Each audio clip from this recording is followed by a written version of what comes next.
Buenas, bienvenidos a este vídeo de unplandivino.net y vamos a seguir con el taller de la relación de alma gemela con Clau y Ana Pilar, que están en Argentina. Clau, en el Chaco, ¿qué tal? ¿Es pronto por la mañana allí?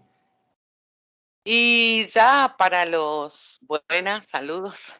Gracias, Iván. Ya para los que están trabajando dirían, no, madrugada era cuando yo me levanté a las 6 de la mañana.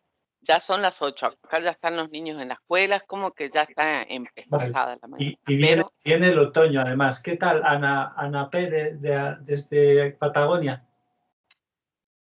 Hola, muy buenos días, Clau, Iván, gente que escucha, que ve. Y ahí está más fresco allí, ¿no? Acá está fresco, la máxima hoy va a ser de 23 grados. Ayer hizo calor, ayer estuvo en 32. Pero bueno, también ya se siente más el fresco y ya toda la gente en su labor. Sí. Ya está, Ya. horario, hoy último día de semana. Empezó el semestre, empezó el lío, empezó la fachada ahí a tope. Bueno, entonces aquí tenemos también el parte meteorológico, es primavera, ha llovido por fin un poco, que también hay sequía. Y bueno, vamos a ver qué tal surgen los champiñones, ¿no? Las setas y los hongos, que no los estamos plantando, nos vamos a morir cuando llegue el tsunami. Bueno, que no nos liemos, que vamos para allá, que ya veréis que instructivo. Bueno, que sigue así. No sé si habréis visto los anteriores, luego lo comentamos. Vamos a intentar ver la mitad antes de que Klaus se tenga que ir a trabajar y la mitad de la siguiente de los vídeos. A ver qué tal. Musiquitas fuera.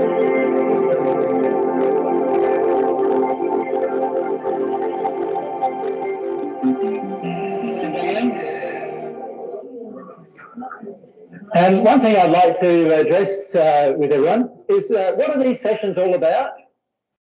Oh, okay, I forgot about that. They're all about love.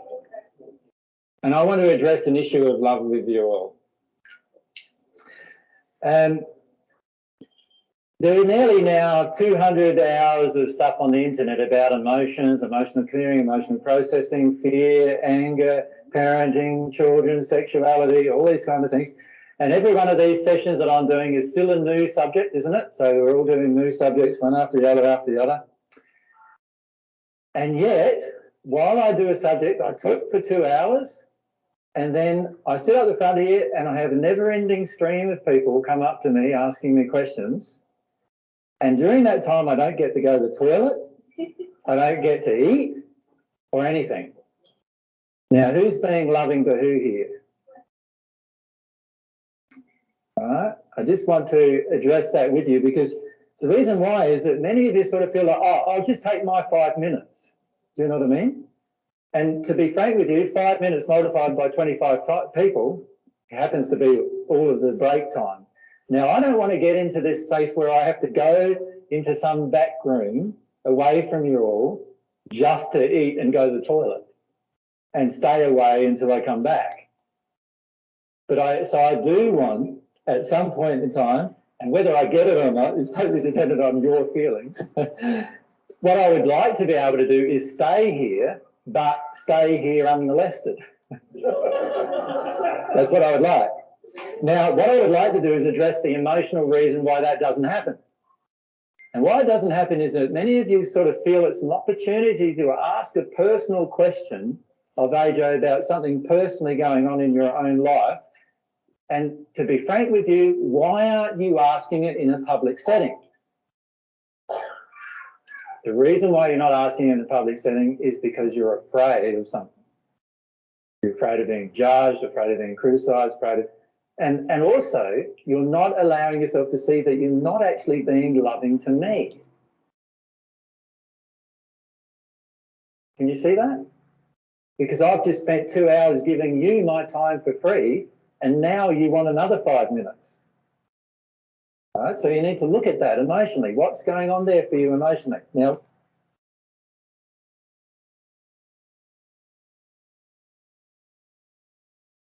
what's going on for many of us emotionally is we want to get some personal assistance on something that we're stuck on. But what have I been trying to talk to you about all through this? this is not about AJ reliance. Like, this whole thing is not about AJ reliance, it's about God, God reliance, right? So when I have questions, what do I do first? So do you think I've had like hundreds and hundreds and hundreds and hundreds of questions that I had to ask myself? Of course. Now, did I come to you and ask them? Why didn't I? Because this is not about my relationship with you, it's about my relationship with God. I need to go to God and ask them. I need to get my answers from God. That's what it's all about, not being reliant on one person here on the planet who might die tomorrow. Like I could walk out of this venue, go up to the top of the hill there, and there might be some fellow who's heard about me on the internet, shoots me dead. And what are you going to do then? Well, you don't need to cry because I'm still alive, but what are you going to do then?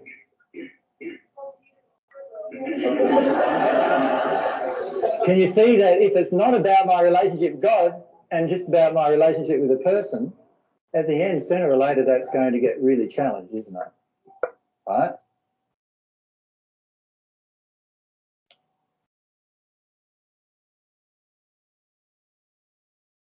So what I'm saying to you is, firstly, see this as your relationship with God. If you've got questions that you want to ask me personally, look at all of the material that's on the net now and watch all of that first.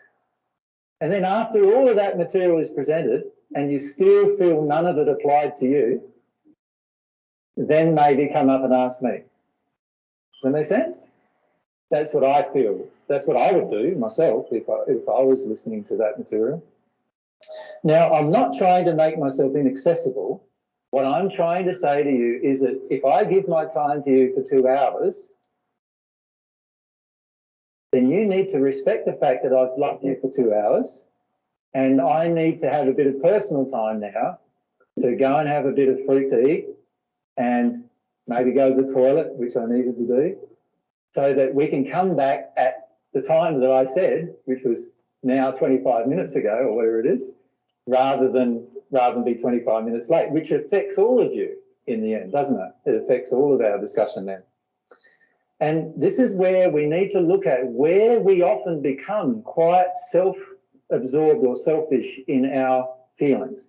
We want something specifically for ourselves, but we're willing to sacrifice the good of everyone for ourselves.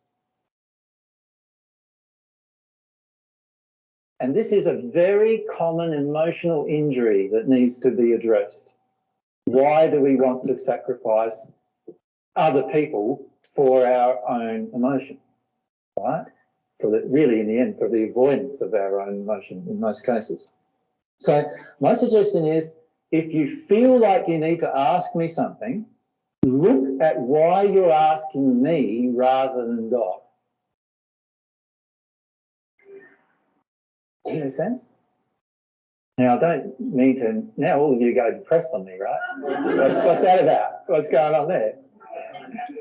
Allow yourself just to feel about this issue, right? Many of you, and one of the reasons why we have stopped staying with people, myself and Mary, is because every time we stay with somebody, they then feel it's a carte blanche, basically, to from dawn to dusk, question me.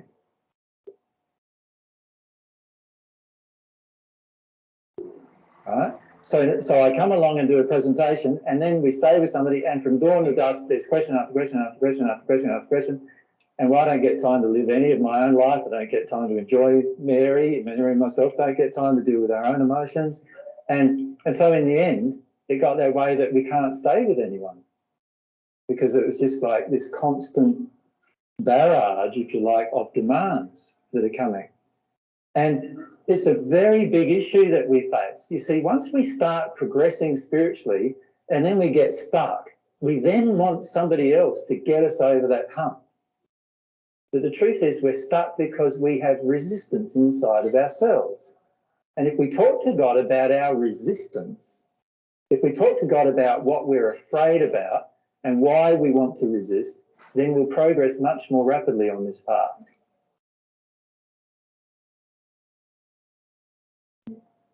The more dependent you become on me, the less you're on the path.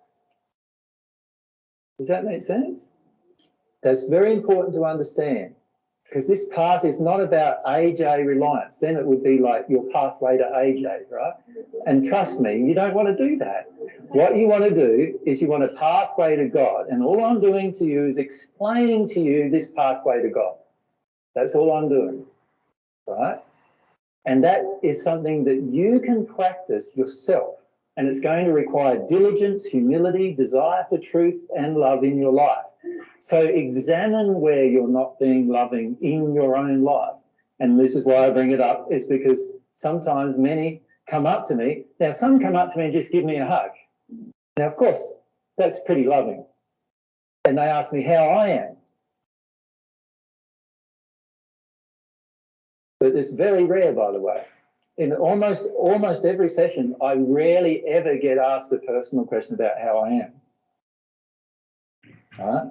But I get asked lots about, can you tell me about this? Can you tell me about, lots of stuff, which we could easily be asking in this public setting, could we not? And the only reason why we don't is because we're afraid of something. We're afraid of maybe exposing our personal life. We're afraid of exposing our personal emotion. But what's the divine love path about? Being real everywhere. So if you're afraid about exposing your personal emotion, then are you being real now? You need to feel this fear that you have instead.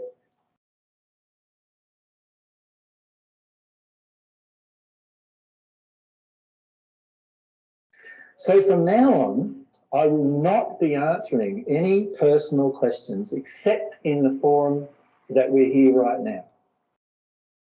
Does that make sense? And I'm doing this to show to you that you're able to ask questions without judgment in a forum like this, because when I notice any judgment coming from anyone else, I'll point it out to them that they're judging you, right? What we want to do is get to the stage where we can be totally open, totally honest, and totally free with each other emotionally. That's where we want to go with this. And we want to be able to feel that this entire place is like just this sanctuary of openness and reality where we're being emotionally real with each other constantly.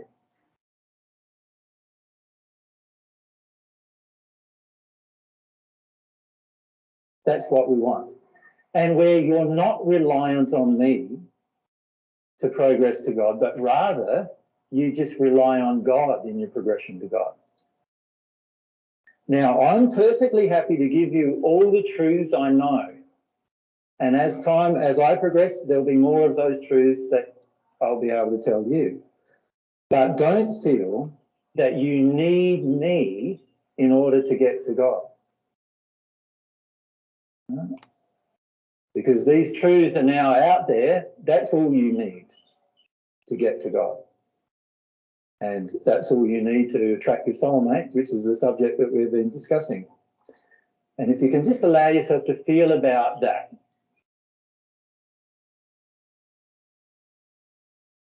then that'll help you a lot with those projections. Dennis, could we have a mic up there? No worries, Dennis. What are you thanking me for? Yeah. No. Aquí es como que no se oye, pero dice, y no viene la transcripción, le pregunta a Jesús de qué me estás agradeciendo.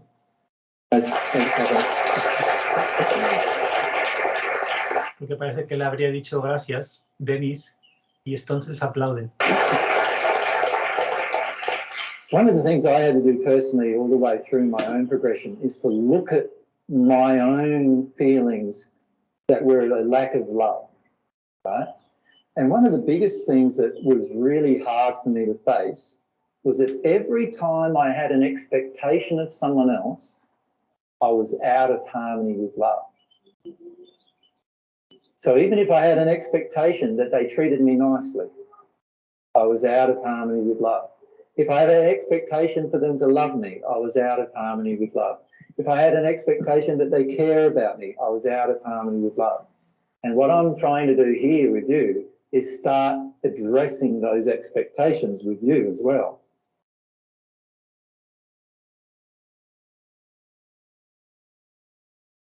Does that make sense? Why do you expect these things?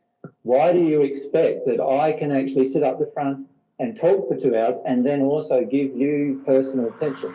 Can you imagine as this grows, and it's going to grow, right? As it grows, what do you think is going to finish up happening? There's going to be 1 million people, you know, emailing AJ. And then after a while, you know, you're going to have 1 million people emailing you because you know me. Are you going to be able to handle that? No, you're not. And nor am I, right, in terms of physically handle that. So I'm not saying this out of pride or anything. I'm just saying that the truth grows, right? When the truth is spoken and is told, it grows. It's going to grow. This is why it's growing. It's going to continue to grow. You're going to be people in the end who will be looked upon just like you're looking upon me at the moment. And I'm saying you're going to need to resist it just as much as I'm trying to resist it with you.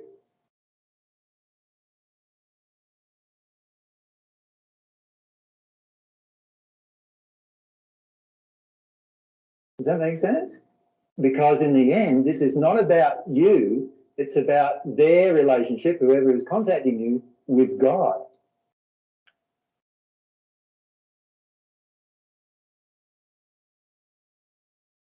And all you need to do is tell the truth of that, and then they need to desire something from that.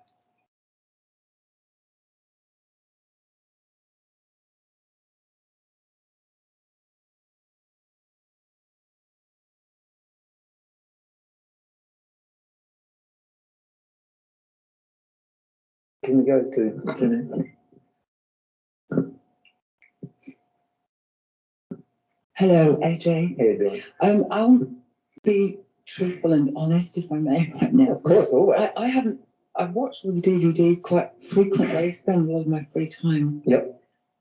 The last time I said something in public, I squirmed, and I'm squirming right now. Right. So that's a real problem. Yep. However, after what you just said, I stood waiting for the chance, possibly, to convey a message to you. Yep. From Jackie, my very close friend. A lot of people in this room know her. Yep. She's actually dying, and we possibly in a fortnight's time she won't be with us. Yep. And she wanted me to tell you. She could have emailed probably about 6 weeks ago when she first knew, and she felt that that wasn't personal enough, just emailing you. Yeah. And each time I see her, she says, "Oh, Jeanette, would you be able to just tell AJ that I'm dying?" Yeah. Now, I committed today, so now I'm doing it in public because it's the only way to do it. Yeah. And I knew when I was standing there waiting for you for 25 minutes or whatever it was. Doesn't matter. Yeah. I knew that I was doing something I shouldn't do. Yeah. Because you need your food and, you know, just... But I had this commitment.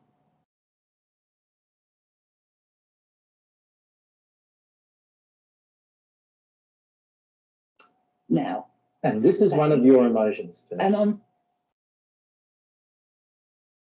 doing it now, and I'm feeling a bit stupid, and I'm probably That's okay. watch No, the DVD. it's really good that you mention this. Oftentimes we feel drawn into doing things for friends that they will not do for themselves.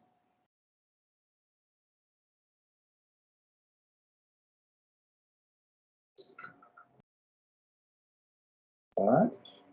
Now, this is going to sound really harsh, and you should know me well enough by now to know that I'm not a very harsh person, but it's going to sound quite harsh. It doesn't matter if the person's dying or not. When whenever they are demanding something that you do for them that they won't do for themselves, or they don't have a desire to do for themselves, they are trying to manipulate and control you.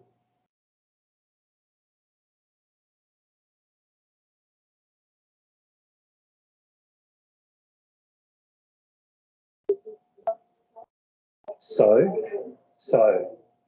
Aquí no se la oye. She is. Y que parece que está defendiéndola de lo que acaba de decir, porque ha dicho Jesús, ella lo es, que es lo que se reflejaría aquí en esta parte de la transmisión. Así es ella. When she first learned it, she was certainly able. Isn't she not? 6 weeks ago, she was certainly able. Yeah. But she didn't. Who knows? I might have visited her. Ahí con esto de quién sabe, podría haberla visitado, está respondiendo a algo que ha dicho ella. If she had done so, agreed? I might have. Right? The question is, why didn't I? Why didn't that happen?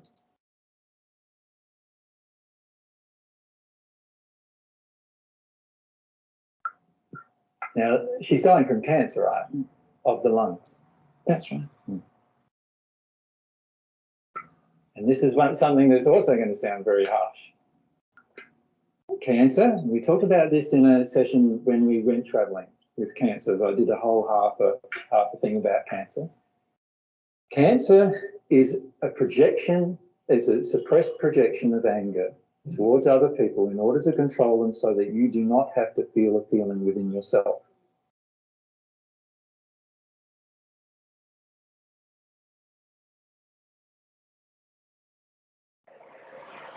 The feeling she has is one of deep grief within herself. This is why it's affecting her chest. Right? She has very deep grief within herself, but she doesn't want to feel it, and she wants everyone else to feel it with her or for her, and this is why she has it. One of the reasons why she asked you this, to tell me this, is because she wanted to know why she had it. Yeah. Yes, that's right.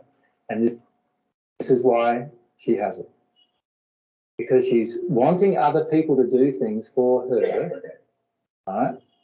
And pressurizes them just like she's pressurized you into doing this for her, and it hooks into one of your emotional injuries, which I'm sure we can talk about in a minute if you want.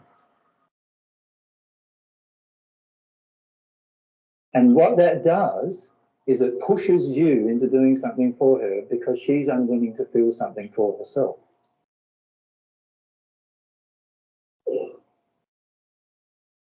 Right?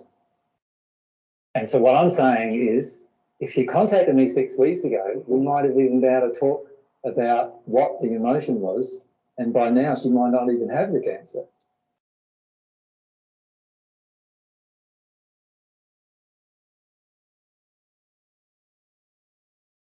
Because that's how fast things can change if you want to deal with the emotion of it. Right? So this emotion, which is affecting her chest, is relating to sadness that she doesn't want to feel, and instead wants to actually control other people rather than feeling this sadness. And so it's a very, really angry type of controlling projection she has on others. Now, because she judges that anger and the control, she would find it very hard to admit to that. Do you follow me? And you even find it very hard to hear what I'm saying to you about it, because you feel that I'm actually being harsh or hard on her.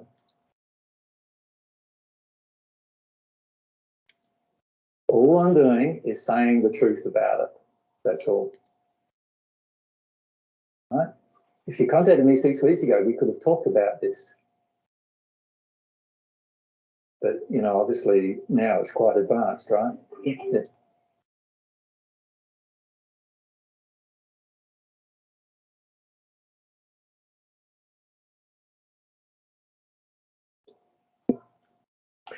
And always look at when anybody else tries to get you to do something for them, or you feel drawn into doing something for someone else because they seem to want you to do it for them, because they don't do it for themselves, there is always some very heavy projections coming at you that you're hooking into through some addiction of your own.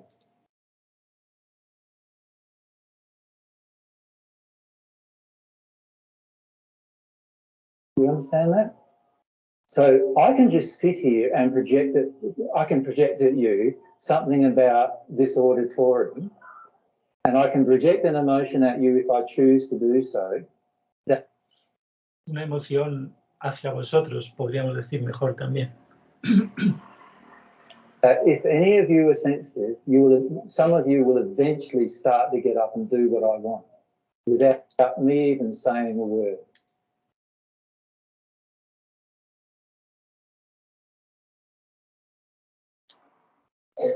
Right? So, for instance, like some of you are a bit cold, some of you are a bit hot. Now I can hook into that and project that you turn off the air conditioner. I could just even do a simple thing like that, and one of you eventually will get up and turn off the air conditioner for me.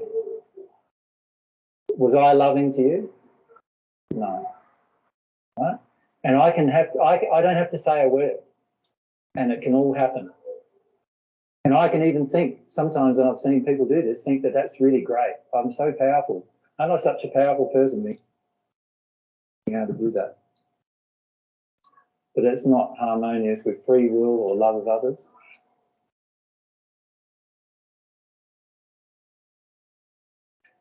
So we have to look at why we feel so strongly that we can get other people to do things for us.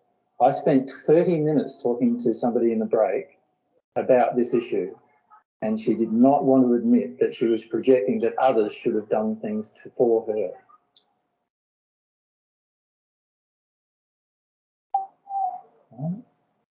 And so my suggestion is to look at when you have a desire that others do something for you, look very strongly at what is motivating it inside of them and yourself.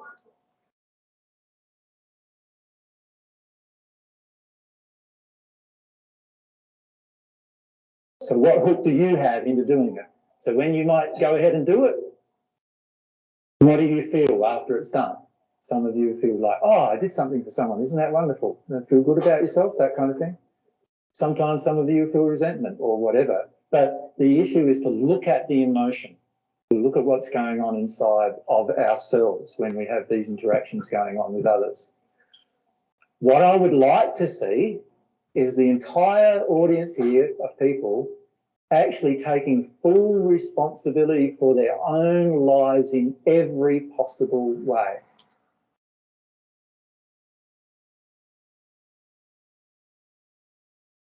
Full responsibility for your own life materially, full responsibility for your own life with relationships, full responsibility for your own life sexually, full responsibility for your own life in a spiritual sense, in your relationship with God, every single sense.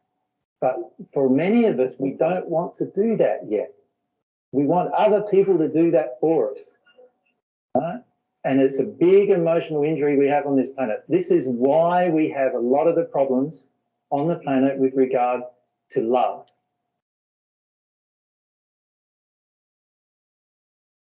Because we want other people to do things for us all the time that we are unwilling to do for ourselves many of the time.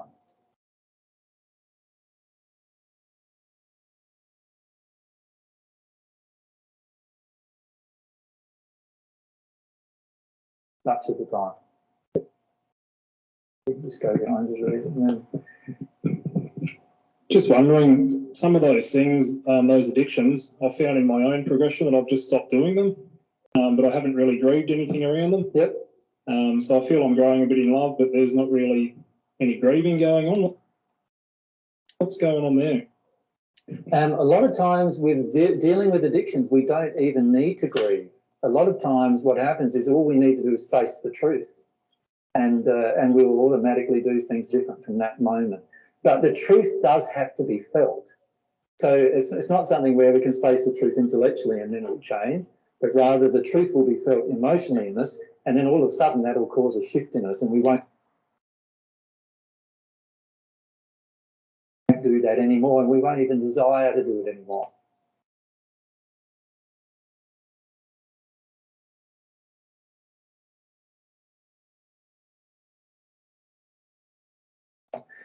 So look at where you still desire to do something. Because if you still desire to do it, then the emotional error is yet to be released. So let yourself commit to the error. Many of us still have these demands that we place upon others all the time. The demand that others be loving to me. That's a demand. Nobody has to be loving to you. And people say, but surely at the end we'll all be loving each other. I say, yes, that's true, we will. But if you demand it, you're not loving. Right? So emotion, like love does not demand anything ever. I had a talk about this, some of you may not have heard it, but we had a long talk about this, these issues, and even the issue related to cancer in, I think, the Armadale discussion. So for those of you who haven't heard it, my suggestion is to download that from the net and have a listen to that, because I talk about the demands that we place on others and how unloving they become. I cannot even demand that you treat me nicely.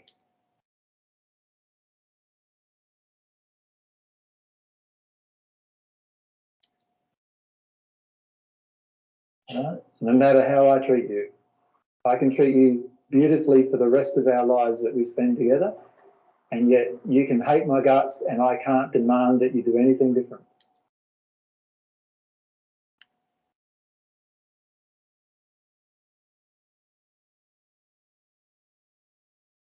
Right? And that's what love will do. If we love others, that's what we do. Because love is a gift.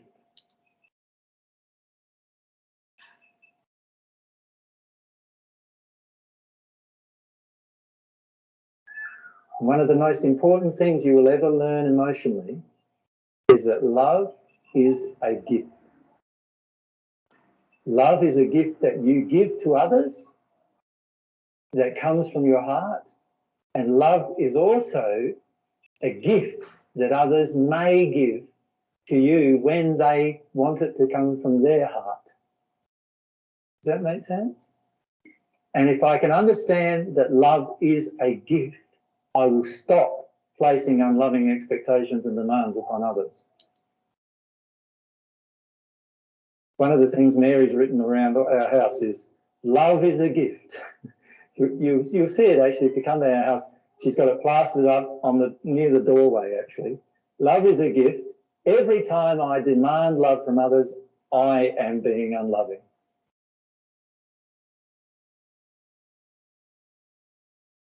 Because love is a gift.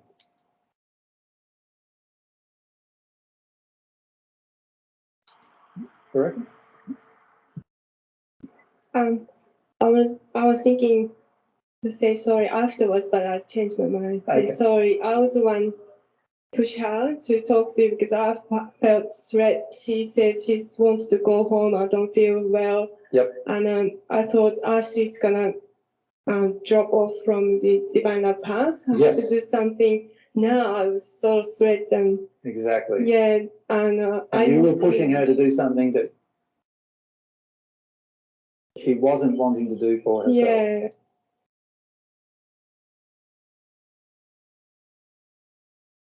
We show her downstairs how to do and show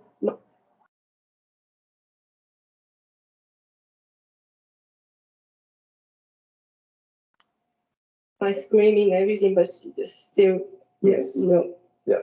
So yeah, pushed her. And I won't discuss her private life. No. But the issue is that every time you feel impelled to do something for someone else, pushed into it like that, and you were being pushed into it, even though she wasn't saying the words. Yeah, but you, Peter, and some others were being pushed into her talking to myself. Yeah. And it was done in a very unloving way to myself.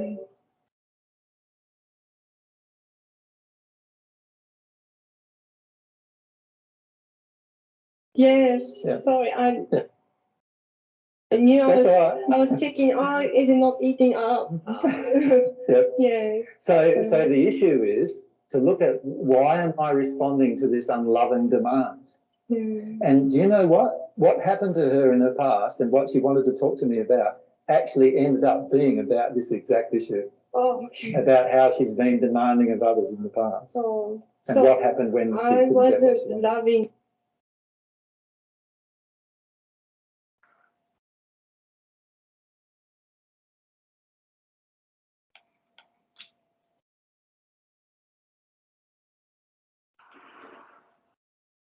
Towards her too, I was responding. You were responding to the demand. Yeah.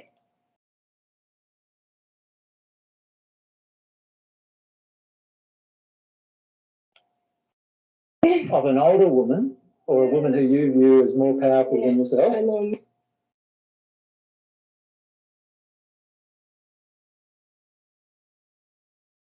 My mum. So yeah, look at the relationship with mum and how that played out there. Peter needs to look at the relationship with mum in exactly the same way. Yeah, we both had the same. And both have the same injuries, Yeah. and it was hooked into in exactly the same way.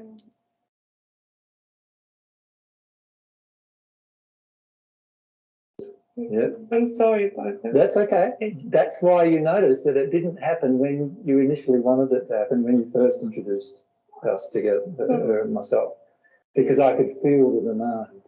And I didn't want to respond to the demand. Oh, she was saying no.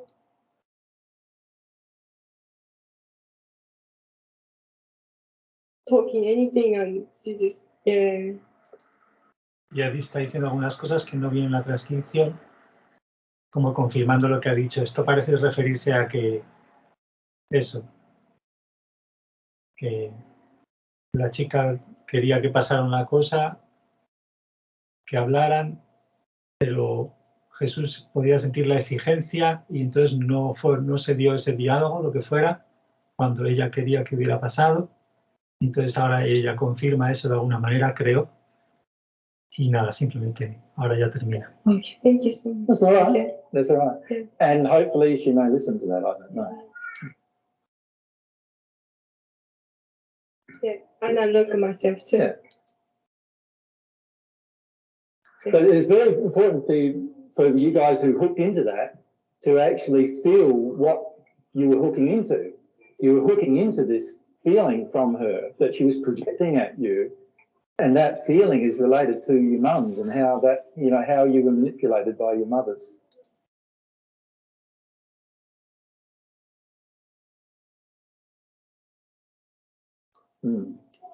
Actually, about a month ago, I did write to Jackie and said I would ask you about the cause of her cancer, and that never happened because there wasn't a question and answer, and so I didn't do it. Yeah. But was that me taking on responsibility for her? Yes.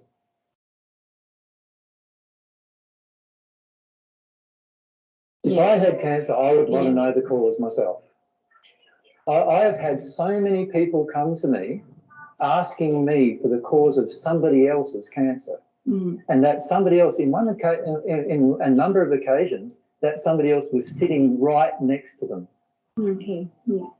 Now, how did that happen?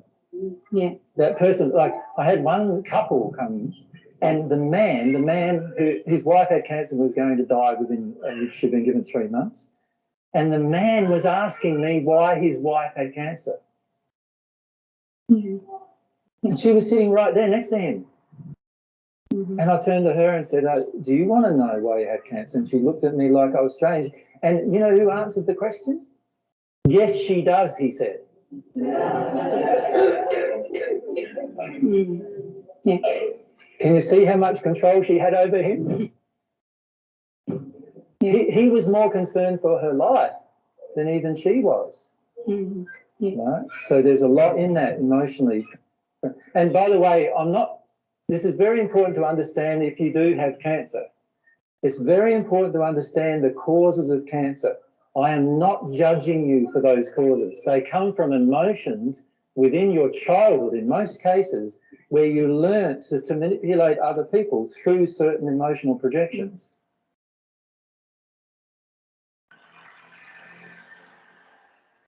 right? And that has become such a strong, powerful force in you that your own body system becomes so upset by it that you eventually eat yourself away with it. That's what happens with cancer. It's such a damaging thing to do, but if we can understand why it's caused, you think about it. As soon as we say the word cancer, everybody around us drops what they're doing almost. Oh, isn't that terrible? What happens straight away is it's assumed that I didn't cause it. Right? But if I say I've got something else, quite often I don't get the same sympathy, do I? Why is that? Like, do you hear people with renal failure getting the same sympathy as cancer patients, for example? The reason why is most cancer patients are projecting this emotion, which causes the demand, which causes society to respond to the emotion, which actually is the emotion that created the cancer in the first place.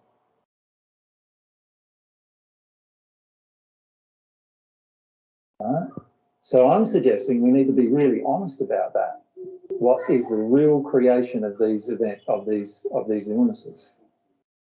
And could I just also get your feedback about like the first half of today? I have some shame, which I feel I shouldn't have in this day and age, but it's to do with like, I have some too. Yeah. Go ahead. Like 20 years ago, I had a relationship with a man I thought was my soulmate. This was a different man. Yeah. And we had a child together, and then he left me after a couple of years. Yeah. And I was really heartbroken and didn't go out with anyone for 7 years and just grieved. And I don't think I got to any core emotions, but I grieved and... You're very sad about the effect.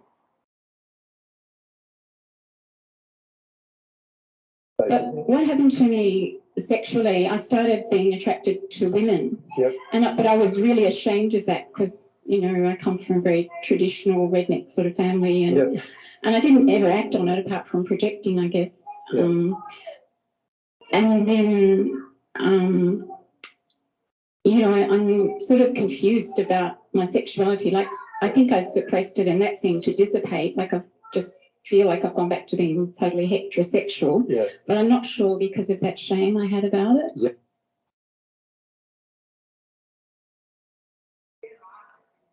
So can you talk a bit about bisexuality and where it comes from, and maybe a bit about with me?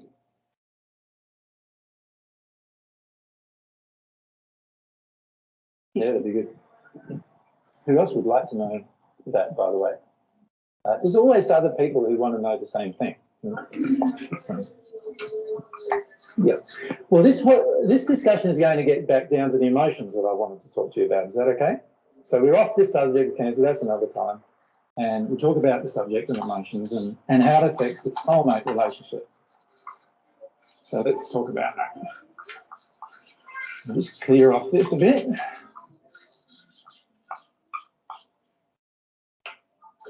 So let's trace the events, if you like, for yourself, Louisa, in terms of what happened. So firstly, if you look at your relationship, so here's you, sorry about the drawing, it's not quite an accurate reflection. And you first, so you were married, were you, to this man? But you're in a partnership with this man? Yeah, for a couple of years. You lived together? No, we lived near each other, and we had a child together, and we were together for 2 years. Okay, now this is very important too. That you lived near each other, but you didn't actually live together. So these are all important factors, right? So one, we lived near each other, had a child together, and how did you feel?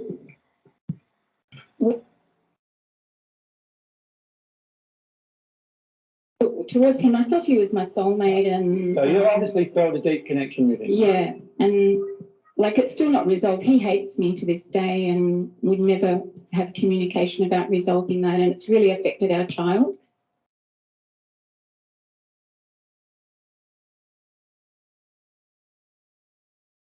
Did you leave him, or did he? No, he left me. He left you? Yeah. Okay. And when he left, you grieved for 7 years. Yeah, I didn't go out with anybody, but I started feeling this attraction towards women as well as men. And started to attract yeah. to women. Okay. Ya he apuntado todas las cosas. Vivían juntos, pero no revueltos, como si no. Tenían un hijo, sentían una profunda conexión, 7 años de pena o duelo, como lo queráis, y atracción a mujer. Okay, for some reason I drew the man above the woman there. Sorry about that, ladies. Y ahora va a bromear porque creo porque ha pintado al hombre por encima. Let's deal with that issue. That was just a trigger, Louisa, there. Era simplemente para desencadenarlos, algo así. So you had this relationship with this man. Se ríen porque sigue un poco por encima. It's still a bit above, but... ¿Qué es lo que dice ella? No excuse, I'm left-handed. Y dice que no se excusa, que como que es zurdo. No sé si lo dice que es una excusa o algo así. You can see how a lot of my writing goes also. Sí, como que todo va así. Don't worry, it's something I need to process. No te preocupes, es algo que necesito procesar. Still, so. Todavía. Was he taller than you? That's the reason. Eso es más alto que tú, esa es la razón de ir bromeando. All right, let's look at what's happening from an emotional perspective. Vamos a mirar lo que está pasando desde una perspectiva emocional. All right. Firstly, why did you not live with him? ¿Por qué no vivías con él? He didn't want to, like he had 2 children and he had a lot of... Él no quería, aquí falta por precisar, es él que no quería vivir. If his middle child drowned on their property and he never wanted to have a child, and then I became pregnant. And he's sort of hated me ever since, even though our daughter's beautiful and wonderful beings. Can you see straight away your law of attraction was that you attracted a man into your life who was resisting a relationship with you? Yeah, yeah. Can you see that? So the question then has to be asked, what inside of yourself would cause you to attract a man into your life who actually doesn't really want to have a full and complete relationship with you? What emotion inside of you would cause that? Well, my father wasn't present and he wasn't loving to me. Good on you. Yeah. That's good. So, yeah. So Dad was not present, and Dad wasn't loving, not loving. So can you see straight away you're beginning with this, thing of like men not present, men are not going to be loving to me before you even entered the relationship, right? Yeah. Right. Yeah. So there's this unhealed emotion there, right? Now, what kind of a man are you going to attract with that emotion? Obviously, the kind of man you got. Yeah. Right? Who was not wanting to be present. How did your father feel about children?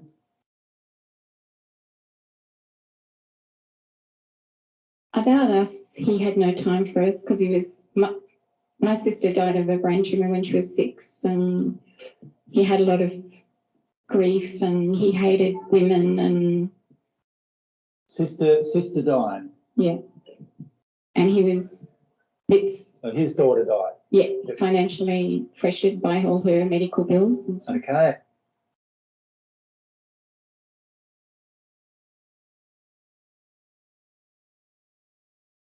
Okay. Can you see his resistance towards having children, your own father's? Yeah. Can you see what kind of man again? He's resisting having children too now. You can see he didn't want to have children with you either, did he? Sorry, my father? No, I mean this... Oh, no, he didn't want to have a child, but yeah. I felt this compulsion to have this child, so... Okay. I think I've really forced it, and he's just hated me for the last 22 years, so... As a result of that? Even though Jean is such a beautiful child and woman. He was sort of felt like he was forced into it. Yeah. Can you see how much of your father was in this man?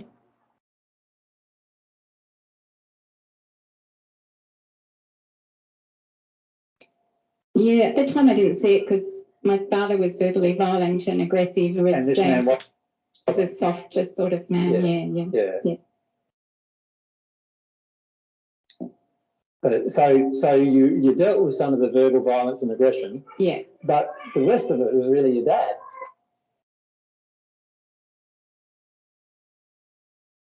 Yeah. Yeah. Right. And can you see how easy it is it then to attribute this person as my ideal, like my... Yeah.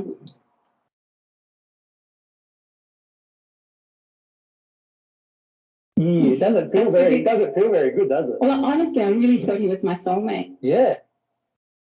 There was such a strong love and, you know, everything. Yeah. But was it really?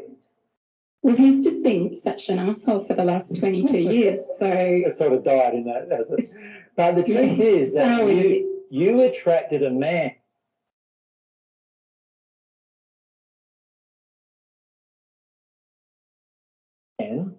who is really like your father, except for one or two major issues, one of the violence and aggression, that wasn't there. But aside from that, you're attracting a man who's like your father. He doesn't want to fully commit to you. He doesn't want to be present with you in a relationship. He doesn't even want to have a child. He had his own daughter pass. Son, it was. That was my sister. His own child passed, though. Yeah. And so, therefore, he didn't want any other children because of the pain of that. Isn't that so similar to your father? Yeah. Can you see how close that is? Yeah? Yeah. Now, can you see how we can then attribute this group of emotions as if that's the ideal man? Este grupo de emociones como si eso fuera nuestra idea del hombre ideal. O sea, padre en el presente.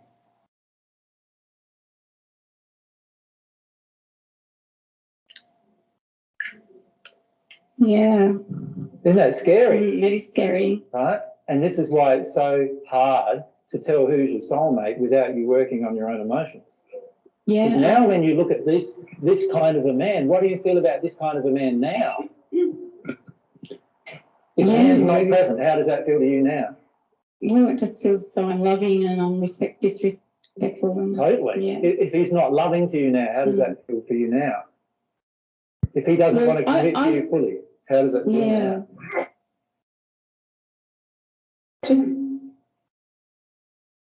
Just horrible. But I felt guilt all these years thinking I just must have been this horrible person. You know, that he would hate me so much. Yeah, he only hated you because he felt the fear of being forced into having a child that he didn't want to have. Yeah. And he's so afraid of dealing with the grief of his own loss of his own child that he can't even contemplate feeling that grief. He'd rather hate you for the rest of your life than feel that grief.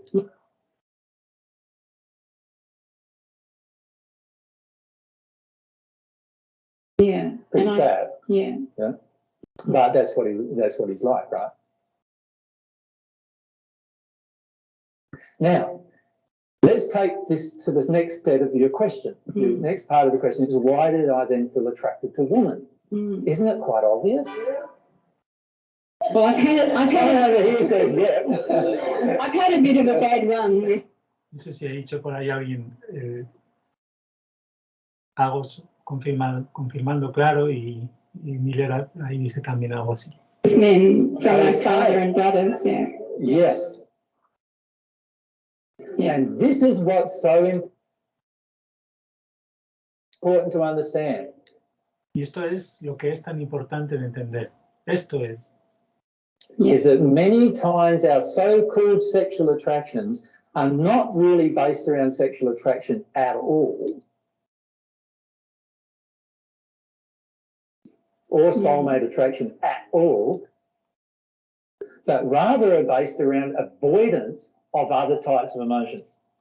Now, if I can get back to, you remember the sex and sexuality talks? I think you were there present, Louisa, I think. You remember I said how we basically have chakras in our body. So there's the guy, and there's, sorry about that, but he's a bit out of shape. But anyway, here's the lady, and we have chakra points in our body, right, that are facing outwards from the front and also to the rear. The rear is about intention, the front is about what's actually happening.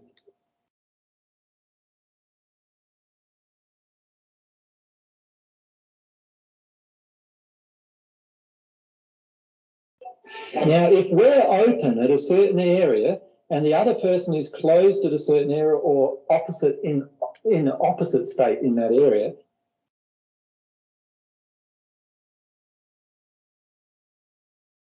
then there'll be a flow of energy between the two of us. And then if, you know, there's a flow of energy in two chakras, now it's going to start to feel like a big attraction. And if there's a flow of energy in three chakras between it, there'll be even more flow of action. Now, this man had to have a certain set of emotional characteristics that matched your father for you to be attracted to him. Oh. Does that make sense? Yeah. So your chakras, your feelings and emotions which generate the energy coming from your chakras have to have a certain emotional condition satisfied in the receiver before you will have a flow of energy from yourself to them.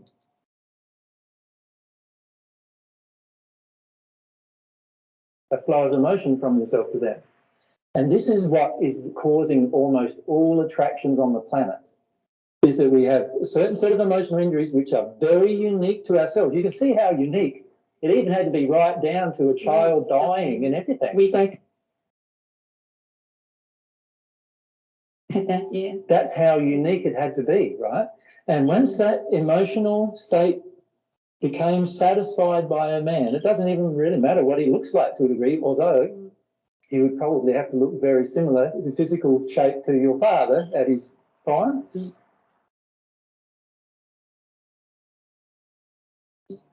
And you have all of these different things occur, and all of these connections start to occur, and then that's what draws you in, and you feel inexplicably very connection to this person, right? Does that make sense? Yeah. And he would have to have the flip side, if you like, of a lot of these emotional injuries, right? So he would have to be a man who's not present. So you're the giving woman who wants who thinks she wants a present man, but actually you don't, because that's through your injury. What you want is a blocked up man, and you feel sexually drawn to a blocked up man. Does that make sense? And you feel sexually drawn to a man who's not quite as loving and not quite, like, doesn't want to fully commit to you. Feel sexually drawn to a man who's got no time for children. Feel sexually drawn to a man who has even had a death of a child. Does that make sense? Yeah. And that creates this strong, strong binding force, which then triggers my mind into thinking, maybe he's my soulmate.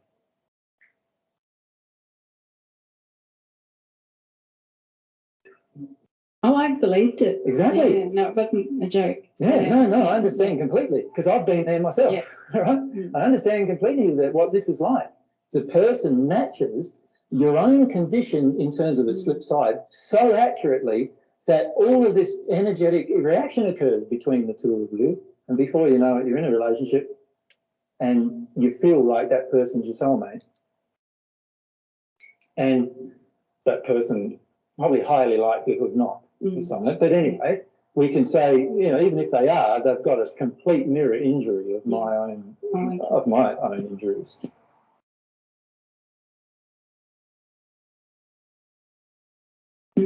Now, once that is established and we get very hurt, so in that relationship, what happened for yourself is it just triggered more of that childhood hurt that you felt with men, and exposed the childhood hurt that you feel with your father and your brother's treatment of you.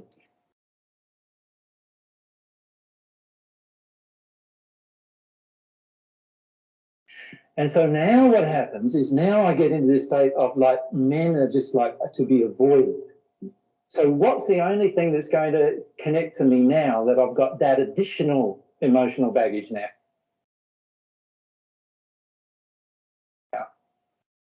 is a woman who connects to things similar to my relationship with my mother. Right?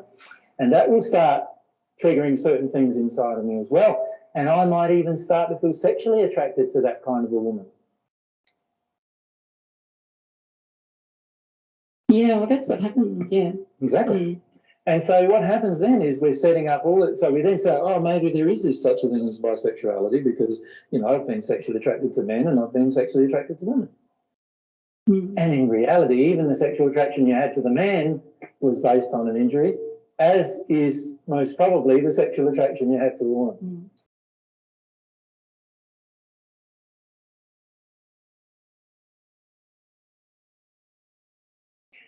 And what I would like to do with all of this discussion is get down to the main point of it, and that is when we open our soulmate part of our soul, and this is very important for everyone to understand, when you open the soulmate part of your soul, the only person you'll be attracted to is your soulmate.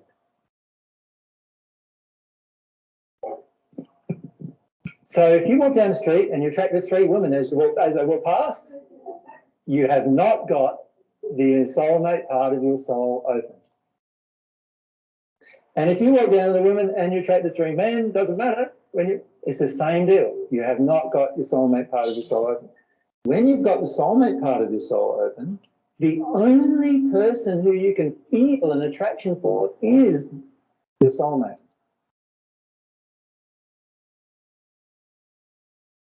Now, most people will hear that and they go, that is so totally out there, right? It's like how, and most men in particular, they go like, nah, you know, it's like us men, we were created for, you know, sex and procreation and all this stuff, right? And, you know, we always sow our wild oats or whatever it is. And, you know, there's this really strong projection that that's not the case. The way God designed you is that eventually, once you open the soulmate part of your soul, the only person you can be attracted to is your soulmate. Now, for most of us, that is a terribly scary feeling. Can you see why? I'm sorry, I'm just going to ignore the questions for a little bit because I want to make this point. Can you see why? Because basically what you're doing is you're putting your entire sexual life in the hands of this relationship. Now, can you see why most people don't want to do that? What do they do instead? So if it was going to take 5 years between now and you dealing with a whole group of emotions before you meet your soulmate, that really means 5 years of celibacy. How many of you are going to handle that?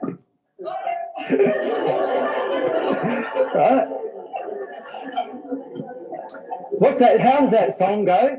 If you can't be with the one you love, honey, love the one you're with, like, you know.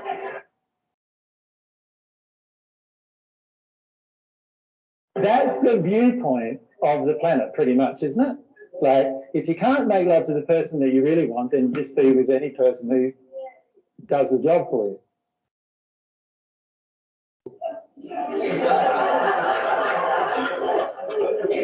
I know that sounds maybe funny, but in the end, it's quite sad when you think about it. Because what we're doing is we're actually compromising our own soul so much, right? Because in the end, you have an eternal existence, right? So what's 5 years in that? Not very long at all. Agree? Now, if we've got 5 years where we're actually working through our emotions before we attract our soulmate, that's a good 5 years well spent, in my opinion. Now, for many of us, it won't take you that long. You start focusing on some of these soulmate-based emotions and start opening up this soulmate part of your soul. You'll be surprised within a year and a half, 2 years, you'll have come across your soulmate. You probably know who it is. If they're in the spirit world, they'll be with you. You'd feel them. If they're here on earth, they'll probably still be with you. You'd feel them. You'll attract them into your life very rapidly.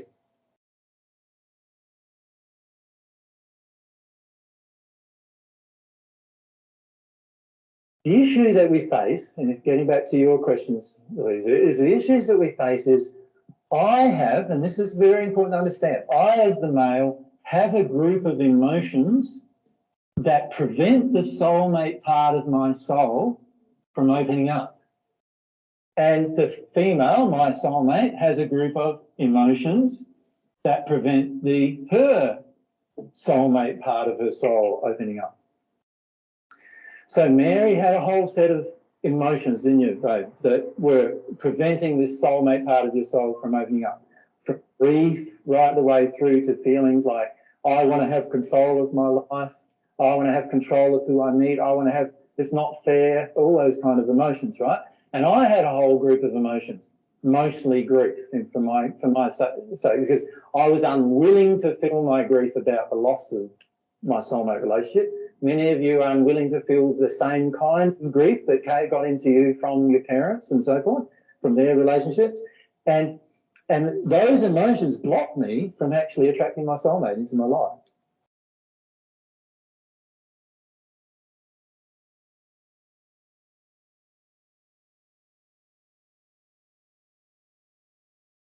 So what do? Do I do what AJ did some of the time, and that is go searching for your soulmate? Or do I instead focus on dealing with my emotional condition that will attract my soulmate? Obviously, the second one makes look more sense because it's also a lot more in harmony with the soul. Your soul is much more powerful than most of us realise, right? The instant you deal with a group of emotions regarding your soulmate will be the instant your soulmate will go, well, it's sort of like strange. It's really strange. Because your soulmate starts making choices that they wouldn't make before.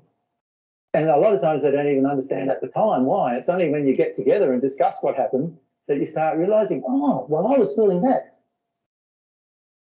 You went through this, and while I was feeling that, you went through. Oh, isn't that amazing? But, you know, you start realising the linkages that have actually occurred between yourself and your soulmate that have been there all that time, but have just been prevented from being experienced because of the emotional injuries that each half has.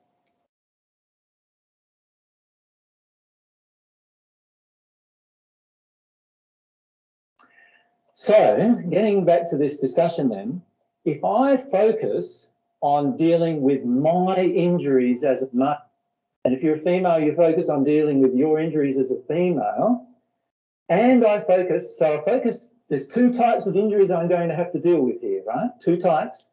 I'm going to, as a male, have to deal with what it feels like for me to be a male.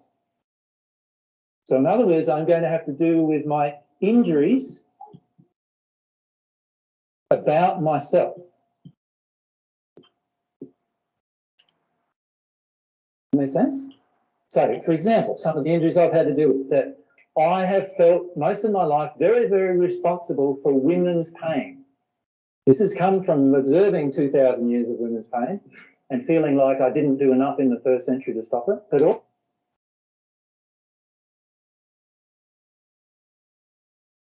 also comes from the fact that after I passed in the first century, my soulmate experienced huge amounts of pain, right down to being tortured to death, right? Which I felt responsible for in this life. And so I had to deal with all these things that I'm to blame, I'm this, I'm that, as a male, right? I had to deal with all these issues inside of myself. I also have to deal with the issues, the injuries I have towards the opposite gender, or if I'm in a homosexual soulmate situation, towards the same gender.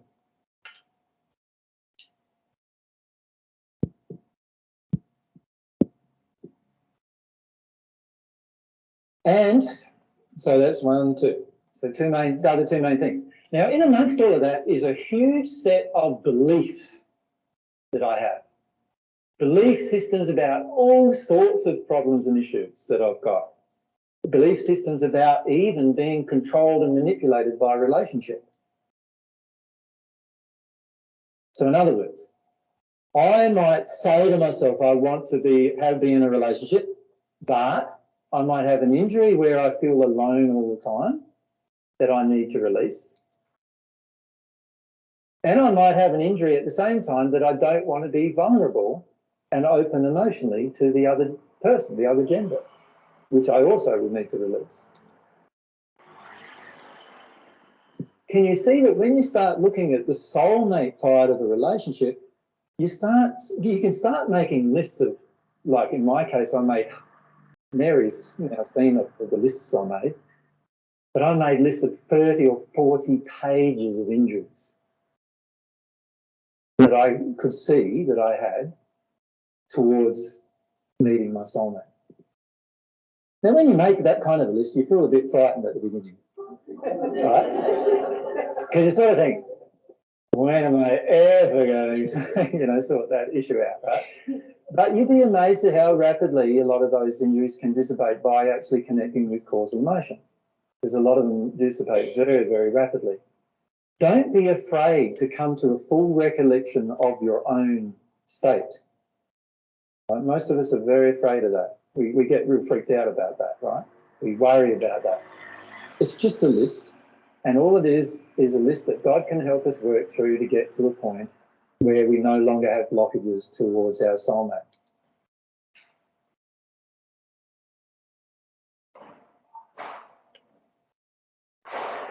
So my suggestion is to look at and do what you've just done here for us, Louisa, basically. You listed one of your relationships. You listed what your father was and how this was similar to the relationship. You then believed he was your soulmate, and you could see the relationship going on there. And then after that, you felt very hurt. That caused you to shut down towards the male quite a lot, right? Which you can recognise now. Really shut down quite heavily towards the male. And that then causes you to flick into this alter side, which is, I need to be attracted to someone. I need physical affection. I need love. I need attention. I need security. I need these other things, right? Where do I get them from? If they're not going to come from a male, they have to come from a female. Like, I didn't act on it because I was ashamed of that. Of course. Yeah. And there's no need to be ashamed of it. Yeah. The key is just to see what the dynamic is that's going on. Yeah. So I would then work through my shame of being connected to the female. You know what I mean? Like, allow yourself to work through that, but also allow yourself to work through all of those injuries about the male. You know, how domineering, and all those other things they were, didn't want to be with you, all those other things. Now, when I talk about opening the soulmate part of your soul, there's another very, very specific thing we need to do besides dealing with our emotional injuries towards the gender that is our soulmate. Right? And this is learning about what I would call learning about having a pure longing or desire.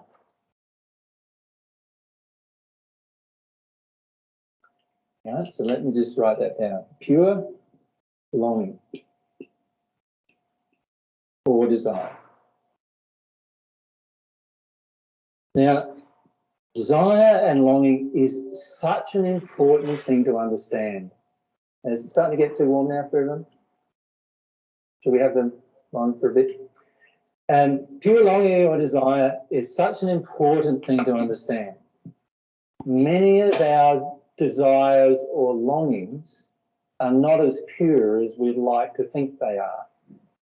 Right? For example, I'm lonely. I'm so lonely, I'm Mr. Lonely, ain't got nobody to call my own. You know how the song goes? You heard that one? And so I'm just there in this loneliness, just feeling this loneliness. And so what am I projecting at that moment? What's the projection I've got? I want someone to make me not feel lonely anymore. So I don't want to feel my loneliness. Right? I want to have somebody else to help me not feel alone. Right? So that's the emotion I'm avoiding. So have I got a pure longing for my soulmate in that condition? No. I've actually got a projection that I would actually classify as a nasty projection at my soulmate, that my soulmate has the job to make me not feel alone. Now, your soulmate doesn't have that job, actually. Your soulmate has no job whatsoever, actually. So in other words, your soulmate's not there to cook for you, clean for you, love you, make you feel not lonely anymore, or any of those other things. Your soulmate's not even there to love you, hey? Because remember, every time I have an expectation or a demand upon someone else, I am being unloving. So my soulmate has the choice to choose to give me the gift of their love. And they're allowed to choose to not do that too, by the way. Does that make sense? And I have the choice to give my soulmate the gift of my love. And that's all. That's all I have. And I won't even expect that she is faithful to me. I won't expect that he does what I want. I won't expect that he goes out and gets money to work for us as a family. I won't expect that he builds me my house. I won't expect that she cooks me my meal. I won't expect any of those things. I won't even expect for her or him to love me. I will just give them the gift of my love and enjoy when they give me the gift of theirs. Right? Now, if you imagine yourself in that state, now we've got a pure longing. So we can have a longing or a desire for somebody, right? And it's actually a desire to give them all of yourself. Does that make sense? Now, can you see how even that can be tainted quite a lot? Because many of us don't have a desire to give somebody all of ourselves. We don't even desire to know all of ourselves, let alone give all of ourselves to someone else, right? What we generally do is we have a desire to not have you know this about me. I don't want you to know that about me. I don't want you to know that 10 years ago I did this really shameful thing, right? Or this really disturbing thing that I still find disturbing, right? So I just close that bit of my life off for you. Now there's this bit left. And then I decide, oh, that's not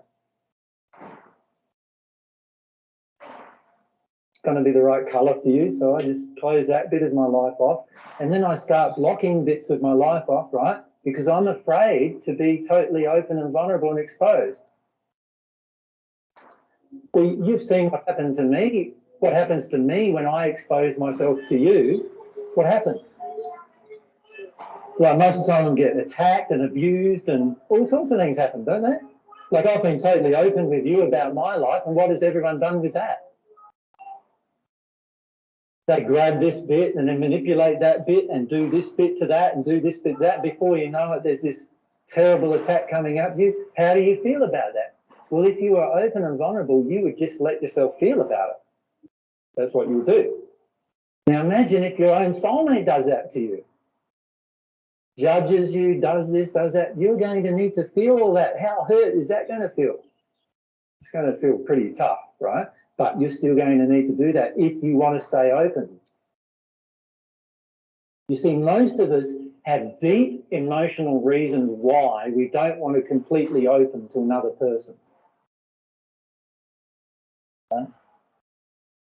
And we need to face them, because when we face them, we will then have a pure longing for this other half of ourselves. Okay? That's what will happen. Bueno, pues aquí justo en la mitad, el tema de la manipulación de las heridas emocionales lo pueden hacer también espíritus. O sea, cuando nosotros nos relacionamos con otras personas, nuestro deseo puede permitir que esos dibujitos que ha hecho de los rayos entre los chakras, que, bueno, aquí ponemos el PDF. Lo digo porque para cuando hablemos este fin de semana quizás, o cuando podamos, del caso que me pasó a mí, que involucra eso de que te manipulan espíritus porque crees falsamente en la reencarnación y porque quieren mucho a una de las personas, entonces sientes cosas muy fuertes y se mezcla todo y hay como muchas sincronicidades y al final es una cosa que atraemos debido a nuestras autoengaños a nivel descomunal. Implica todo lo de la nueva era y todo eso. Eso ya lo empezamos a hablar en uno de los vídeos al final y será muy divertido si podemos comentarlo. Entonces ahora tenemos media hora para comentar que Clau se tiene que ir. Y impresionante, ¿verdad? El caso este que se resuena con tantas cosas nuestras y de todas las parejas, ¿no? En el fondo. Sí. Y es más o menos como que terminó en este fragmento como empezó, ¿no? Hablando de lo que es el verdadero amor y esta cuestión de la expectativa sobre el otro, la exigencia. Y siento que empezó por ahí, digamos, la charla, que estuvo muy bueno. La verdad me pareció sumamente interesante el tema del sacrificio y la demanda, y que nos consideramos como habilitados para exigir. Claro que ahí ya empieza la distorsión con los padres en ese caso, por ejemplo, en mi caso. Sí.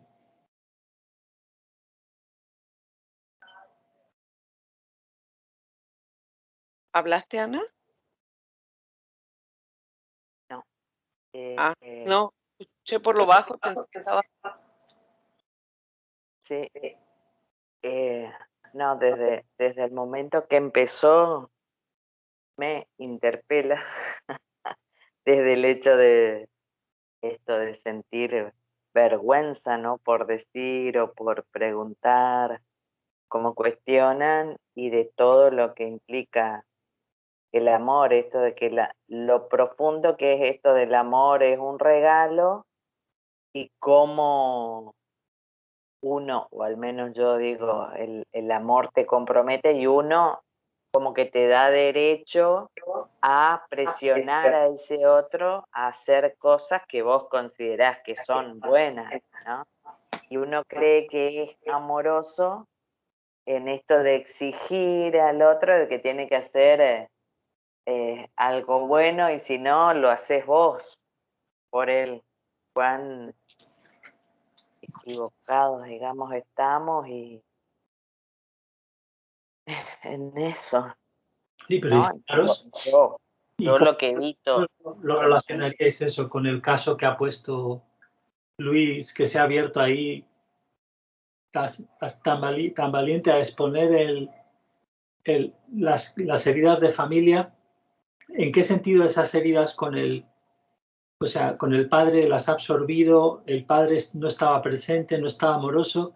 Entonces, es como que el alma lanza al mundo la exigencia de encontrar ese padre, pero que se amolde. ¿Cómo lo diríais? Es mi historia, Iván.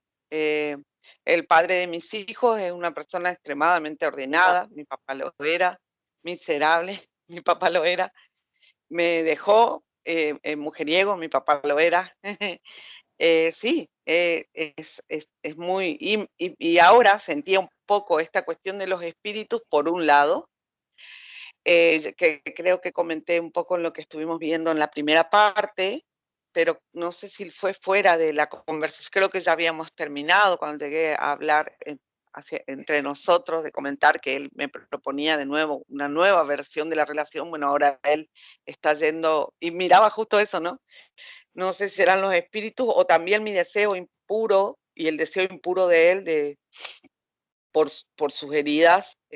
Supongo que tiene que ver con la soledad, por lo que ayer pude ver, pero no, o sea, que volvemos al mismo lugar, quiero decir. Ahora a todo ese cóctel anterior que nombré, le agregamos que queremos una relación con Dios. Ponele, diríamos acá en Argentina, ponele como que sí, te creo, pero es mentira, ¿no? O sea, ponele que sí que te creo. Estamos los dos jugando, porque reconozco que yo lo veíamos antes de grabar, ¿no? Prefiero controlar que tener una relación con Dios. Entonces, claro, siento que ahora se agregó un ingrediente más, pero sigue siendo el mismo patrón, que es lo que yo sentía, ¿no? Un poco. Y eso me hacía dudar de que ahora que hablamos de Dios, ahora que tenemos la oportunidad de compartir, como otra vez justificando, pero es buscar de nuevo la satisfacción de todas esas heridas anteriores. Ahora hay un nuevo motivo como para sostener el mismo patrón. Y no es porque, como dice Jesús, no es porque no sea, porque puede llegar a ser, suponte, no, o sea, no puedo decir yo que no lo es, eso, pero principalmente porque en realidad estos deseos impuros están a la vista. Y resulta, bueno, que le pedí un tiempo, o sea, ahora no, yo pedí estar sola, digamos, así como distancia nuevamente. Y ayer fui a la casa a llevarle algo a mi hija. Ah, y eso también quería agregar. No solo que juega esta pareja, sino así como nos pasa, pues somos hijos de padres que nos han enseñado que el amor era un trueque. Entonces, digamos, vamos con el efecto cascada para abajo. Pero en este cambio chiquitito, quizás mucho más intelectual todavía, como le dijo al principio a este hombre que dejó las adicciones, digamos, cuando las vio, las dejó. Bueno, yo quizás mucho intelectual todavía con los cambios, pero ya mis hijos, los dos que vivían en la casa, están evidenciando cambios en sus vidas como espontáneos, por decir, decisiones personales que están evidenciando. Entonces, de alguna manera se están moviendo otras cosas, también los hijos. Pero volviendo a la pareja, por ejemplo, o a la expareja en este caso, pero cuando se deja ese espacio así como vamos a esta distancia, ¿no? Empiezan a verse las cosas. Y ayer cuando fui a la casa, que no pude verlo, digamos, estaba durmiendo, pero la hija me contó que está muy triste, sí, que eso es un poco de lo que queda en evidencia cuando yo me retiro, y que necesitaba el cable, porque él vivía en este departamento en el que ahora yo vivo, y acá tenía cable y televisión, y no tiene. Y era como que, ay, no, ahora aquí no puedo ver la tele. Entonces yo decía, claro, es como que, claro, no está Claudia y extraño, quiero algo que haga ruido, suponte, ¿no?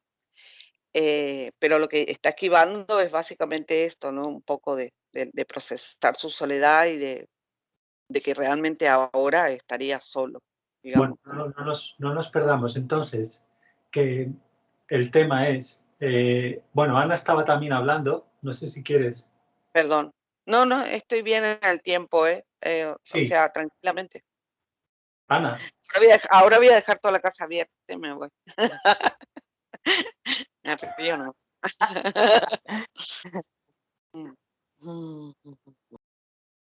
No, comentaba esto de cuán yo siempre exigí, siempre espero, siempre tengo expectativas. Exactamente todo lo contrario de lo que sugiere a Jesús, a J. Y recién ayer, por una circunstancia que pasé, esto de la sustracción, de las cosas en la casa. ¿Por qué no lo llamas robo? ¿Está mal visto allí? ¿Robo? Es Hurto, porque la figura legal es, si no, claro, sí, robo. Robo porque no deja de ser violenta. Sí. Bueno, o sea, y ahí tienes una palabra que no usamos nosotros, que la emplean mucho para insultar a los políticos, como ahora no me acuerdo. Cuando les llaman ladrones, ¿cómo lo decís ahí en Argentina? Chorro. Eso, chorro. ¿Y suena muy fea o no? Re. Que es chorros, ¿no? Sí, chorros. Sí. Es muy. O sea, la sustracción, ¿no? O sea, para que no duela mucho, pues no vamos a decir que vinieron unos chorros a mi casa. Y me afanaron. Y me robaron lo más preciado, ¿no? No. Hijo de remil. ¿Cómo? Hijos de remil. Ahí ya te sale toda la ira. Claro, hijos de un fin de semana. Sí. De picnic. Sí. Sí, y bueno, y me doy cuenta de esto, no querer sentir la emoción. Y ayer a la tarde empezaba a llevar cosas a la pensión. Llevé un par de silletas y las dejé, bajé del auto, dejé la silleta y bueno, pasaron otros chorros que ahora tienen un par de silletas. Ay, Así también. que, claro. Nada, que te quieren dejar sola con Dios, es increíble. Te van alivianando el equipaje, claro. Me van alivianando el equipaje. Así que, bueno,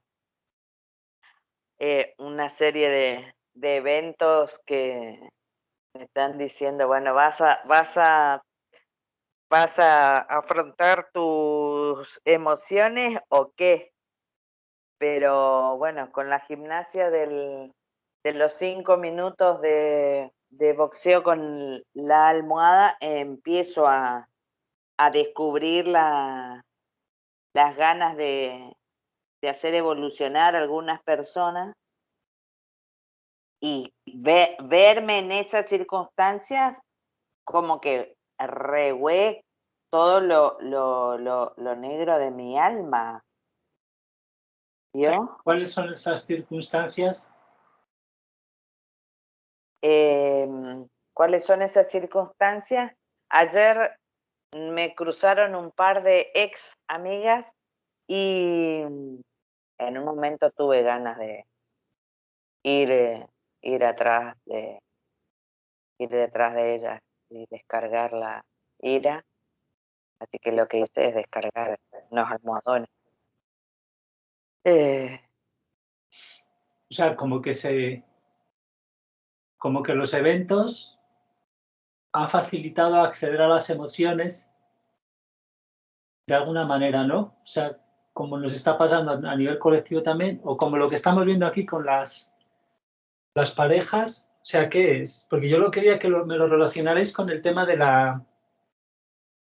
lo que había dicho también Claudia. ¿Qué tiene que ver eso de deseo impuro, exigencias y el hecho de que en el alma están a nivel muy profundo y crean las atracciones, primero heterosexuales, el tipo de esto, y luego atracciones para resolver las cosas con la madre, donde podemos también confundirnos y proyectar sexualmente, etcétera, con mujeres, con el otro sexo, con eso. Entonces, ¿cómo todo está relacionado? A ver, mi alma está como, por la ley de atracción, la ley de causa-efecto, tienen que salir o sea, están todo matemático, perfecto, que es muy jodido porque tenemos que aceptarlo, lo cual duele mucho porque no queremos aceptarlo, queremos la fachada.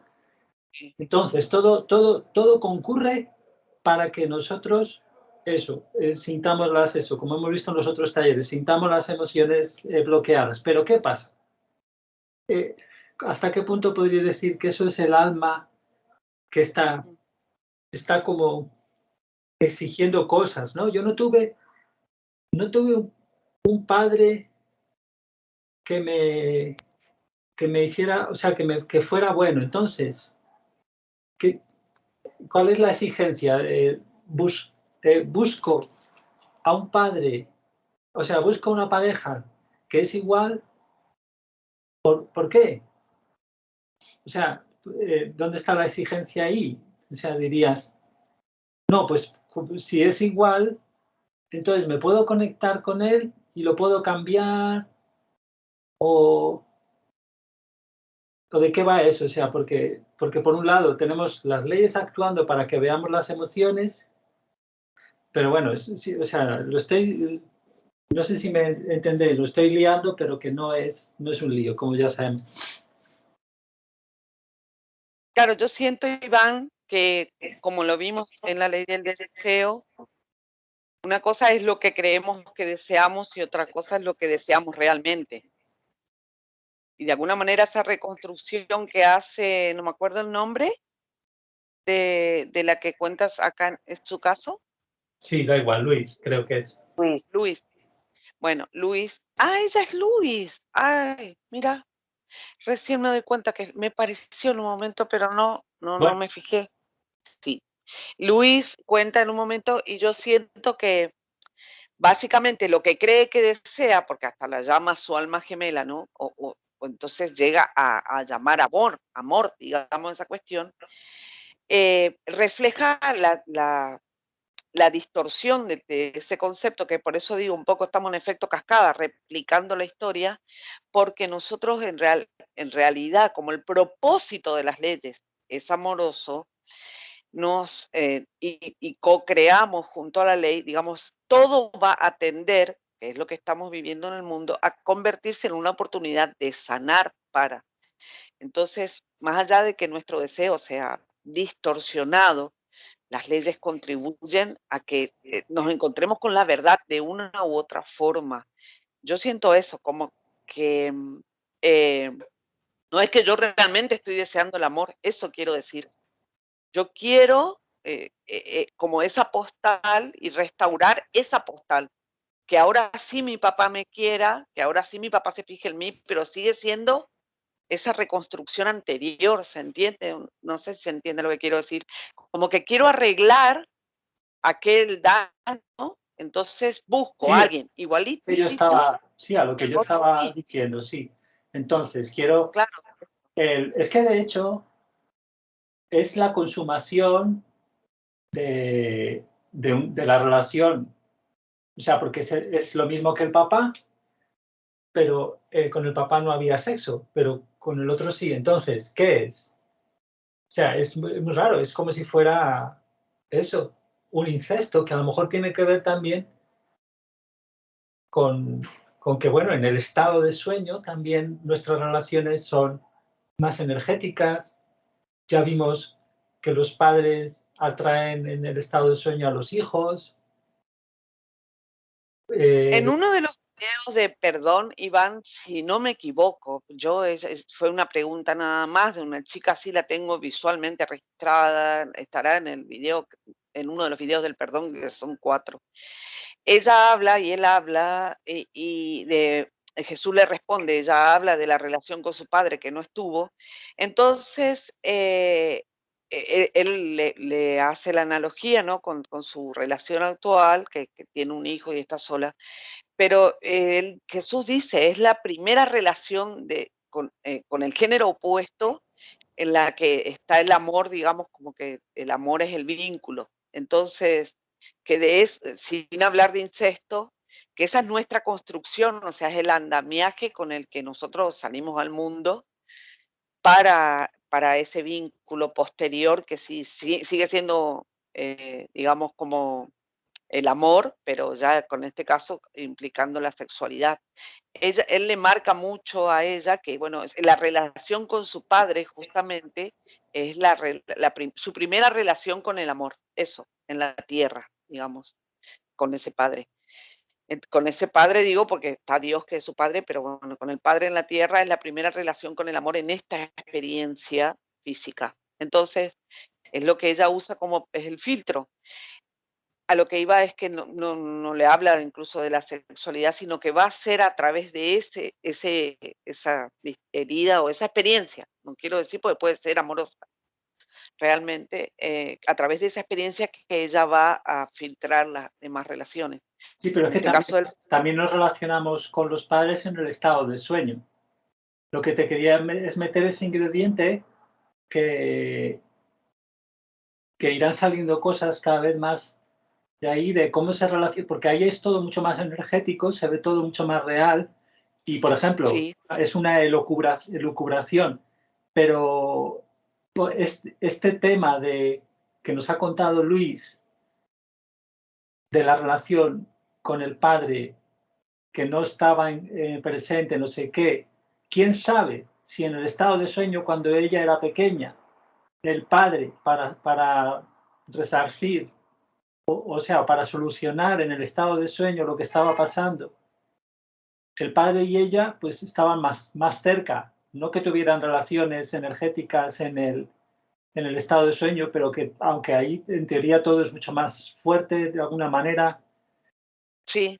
Entonces, relacionarlo eso, como también vamos a ver el taller ese mejor en algún momento, relacionarlo con el tema de que se cumple un sueño en el sentido literal, porque claro, hemos visto cómo aquí en la materialidad se cumplía el intercambio energético en la pareja de Luis con algo que era el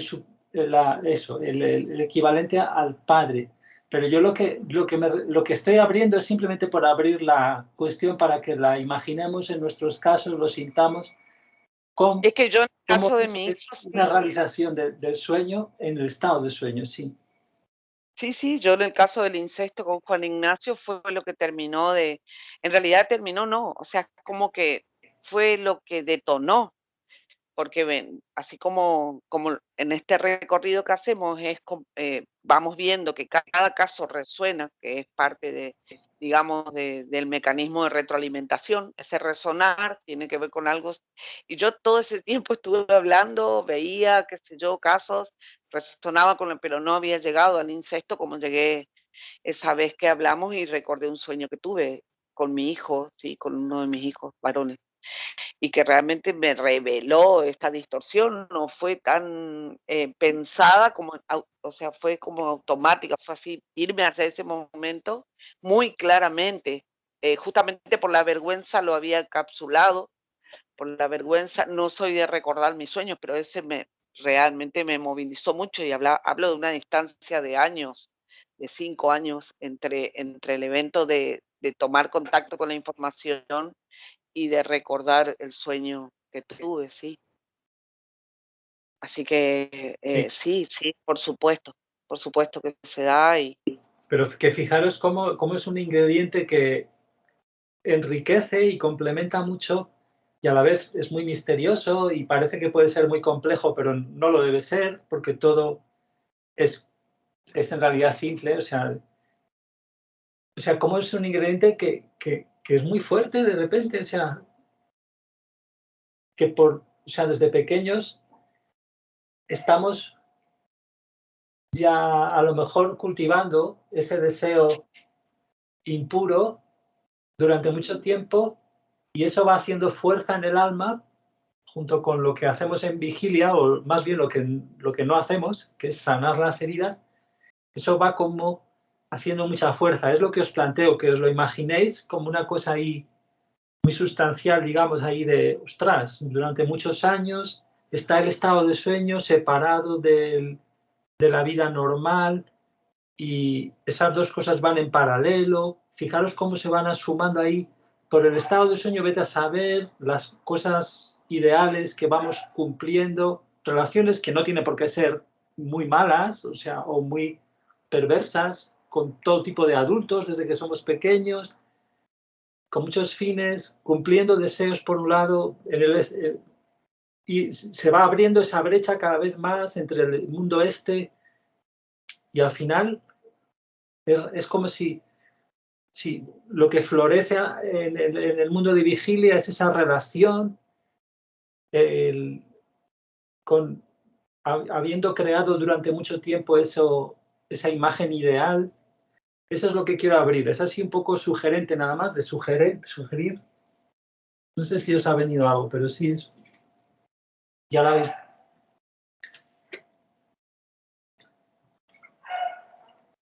No sé, Ana, yo ya hablé, hablé mucho. No, yo con lo del estado del sueño no tengo esa gimnasia. No. Sí se me han revelado cosas que me da vergüenza decirlas, pero no, bueno, interpreto que por ahí como que no me quiero acordar. No, sí, desde luego, o sea, que eso es para tú hablarlas con Dios, porque está muy bien. Si te dan vergüenza es que son muy importantes, sí. Sí. Lo que tengo es así como que me asombro, no quiero aceptar eso. Esto, como hablaban hoy, la profunda, porque no, las cosas no son como yo creo que deseo, entonces ahí voy anotando, voy haciendo ese esquema que hace AJ y no, y con respecto al amor, exactamente todo lo contrario. Bueno, ya lo dije, a contramano, exigiendo, pidiendo cuentas, esperando. Ahí saqué un print de pantalla cuando esto, de que es un regalo y que nadie está obligado a regalarte y respetar eso. No, yo como Sí. que si yo te doy, vos me tenés que dar. Me has recordado a cuando Luis le está hablando Jesús a Luis y le está diciendo una cosa y enseguida ella se va a repetir lo de, no, pero nuestra hija es maravillosa y no sé qué. Cuando él acaba de decir eso, y vemos como Luis no se quiere dar cuenta de la relación, o sea, no quiere asumirla emocionalmente, lo que acaba de salir, que es como, que luego dicen, pero da susto, o sea, asusta de tan paralelo que es todo, da miedo, dicen. Y ahí era hasta muy cómico como Luis estaba como repitiendo, hablando como un robot, de sí, y luego y lo repite luego, la hija es nuestra hija maravillosa. Sí. No sé si os habéis dado cuenta de eso en ese momento. Me ha recordado ahora, Ana, como ha tocado por un momento un punto de vergüenza fuerte y no sé qué, y enseguida se ha ido Ana pues sí, a una de las cosas fundamentales, pero que ya no es personal, ¿no? Del tema este de el amor es un regalo. Sí, por hablar un poco. ¿Qué es lo que solemos hacer? Contarnos historias. Sí. Pero fíjate cómo Luis le hacía eso, ¿no? Te voy a... No, pero déjame que te cuente, ¿no? Lo de que tenemos una hija maravillosa. Y él, pues mira, él no... Y lo que no sé cuántos. Y delante en la pizarra estaba dibujada la historia, que era su alma, la ha creado, ¿no? Y eso es como un reflejo de la resistencia que tenemos, porque es tan durísimo, ¿no? Resistencia a aceptar que no se puede dar nada si nuestra alma no lo quiere, en un nivel. Los robos, lo que ocurre en el estado de sueño, lo que deja de ocurrir en la vida, las cosas colectivas, o sea, es una cosa demasiado. Sí.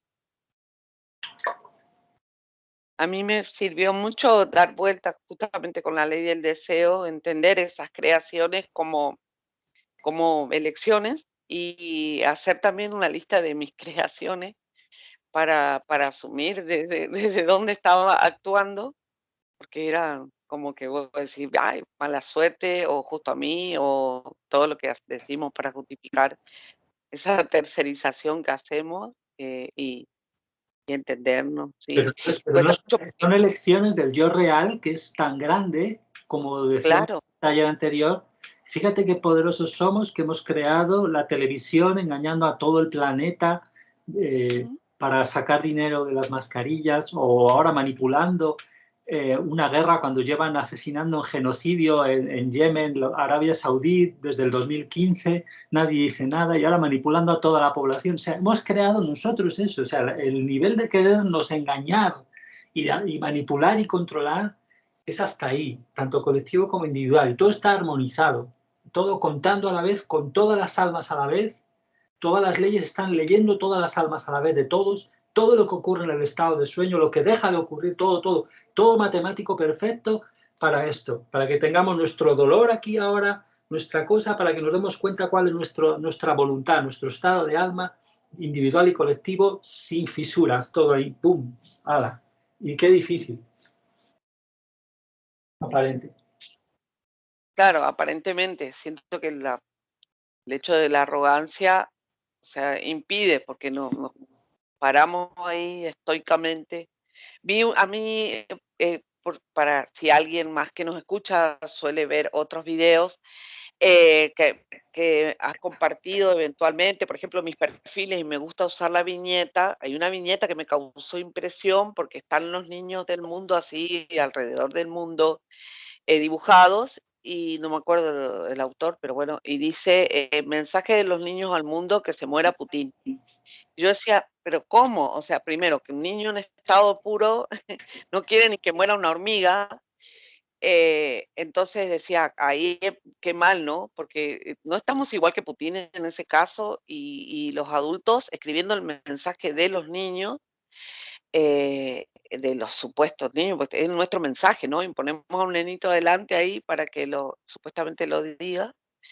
Digo, sí, me doy cuenta que claramente ya estamos muy mal, digamos, que es, no podemos justificar esa Sí, excusa, digamos, no, esa un niño ni siquiera, las almas ya sabemos que no tienen por qué morir físicamente. El ser humano, el alma es más grande, o sea, no, los animales no tienen almas, por lo tanto, el hecho de que los niños no entiendan la muerte no es accidental. O sea, no es que sean tontos, es que la muerte no tiene por qué existir, ni siquiera el del cuerpo físico. bueno, claramente mejor, sí, porque yo dije, wow, o sea, no, están preparando a un niño para la guerra. ¿Qué ya están haciendo? Sí, sí, tal cual. ¿Qué estamos haciendo? Sí, sí, la manipulación en los medios es todo el rato. Pero con la fachada de querer ir en contra. Exactamente, con la fachada de la paz, ¿no? Sí, sí.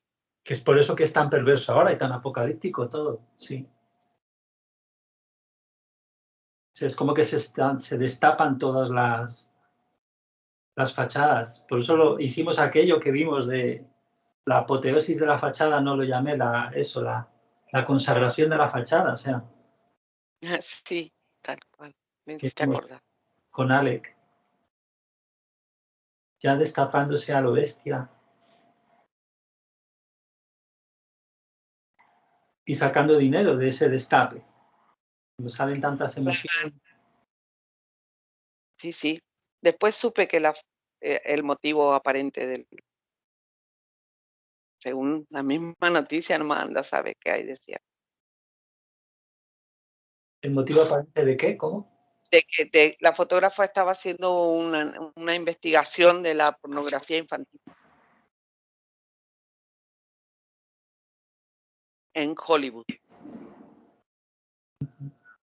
Ese es supuestamente el motivo. Que viste. Sí, en Telegram, en uno de los canales alternativos por los que fluye este tipo de información, sería el motivo real de su acto. Inspirado por los espíritus, obviamente, influido. Y ahí. Y es raro, ¿no? Que esa mujer siguiera trabajando ahí si estaba a la vez investigando todo el tema de abuso a menores que en las élites pues es lo normal. Se supone que gente como Biden y eso pues son violados desde que son pequeños para que los espíritus puedan entrar ahí. O sea, cómo esa chica que mató a Alec en la película se quedó también por ley de atracción ahí en el mismo Hollywood. En vez de decir, bueno, yo lo voy a investigar, pero me voy a querer a mí misma, ¿no? Porque Claro, sí, generalmente un poco lo que decía Jesús, es como que el amor por uno y la verdad de embanderarte con determinadas cosas, pero en realidad tiene un deseo impuro, claramente, sí. Bueno.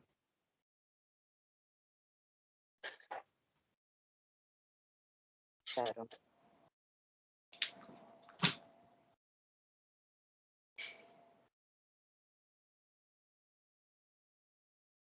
pues ahí vamos. Terminamos conectando otras cosas, pero bueno, de alguna manera todo está conectado con todo. Y es más, acá me recordó los videos de la ley de la atracción donde desarrolla en beneficio de los oyentes. Wow, voy a mencionar, que son 2 o 3 también, Iván. Sí. Los videos, o sea, ahí dice sexo y sexualidad, llama Jesús, pero en tu canal están como la atracción sexual. Sí, no, lo que pasa es que la atracción sexual es del 2011, pero en el 2009 tienen, y en el 2009 también tienen muchos que no hay transcripción, pero, y debe ser que, o sea, que lo hacen, no, si no hay transcripción debe ser porque, eso, que son muchos y a lo mejor no tratan de las cosas así muy enfocado, no lo sé, habrá que verlo. Algunos no tienen ni esbozo, creo, pero como que hay varios de sexo y sexualidad, pero sigue, perdón. Bueno. Sí, es porque está lo de los chakras, bueno, no sé qué, las partes que siguen, pero así como hablamos del estado de sueño, es súper interesante profundizar si a alguien le interesa. Sí, el de la atracción sexual. Es muy didáctico también.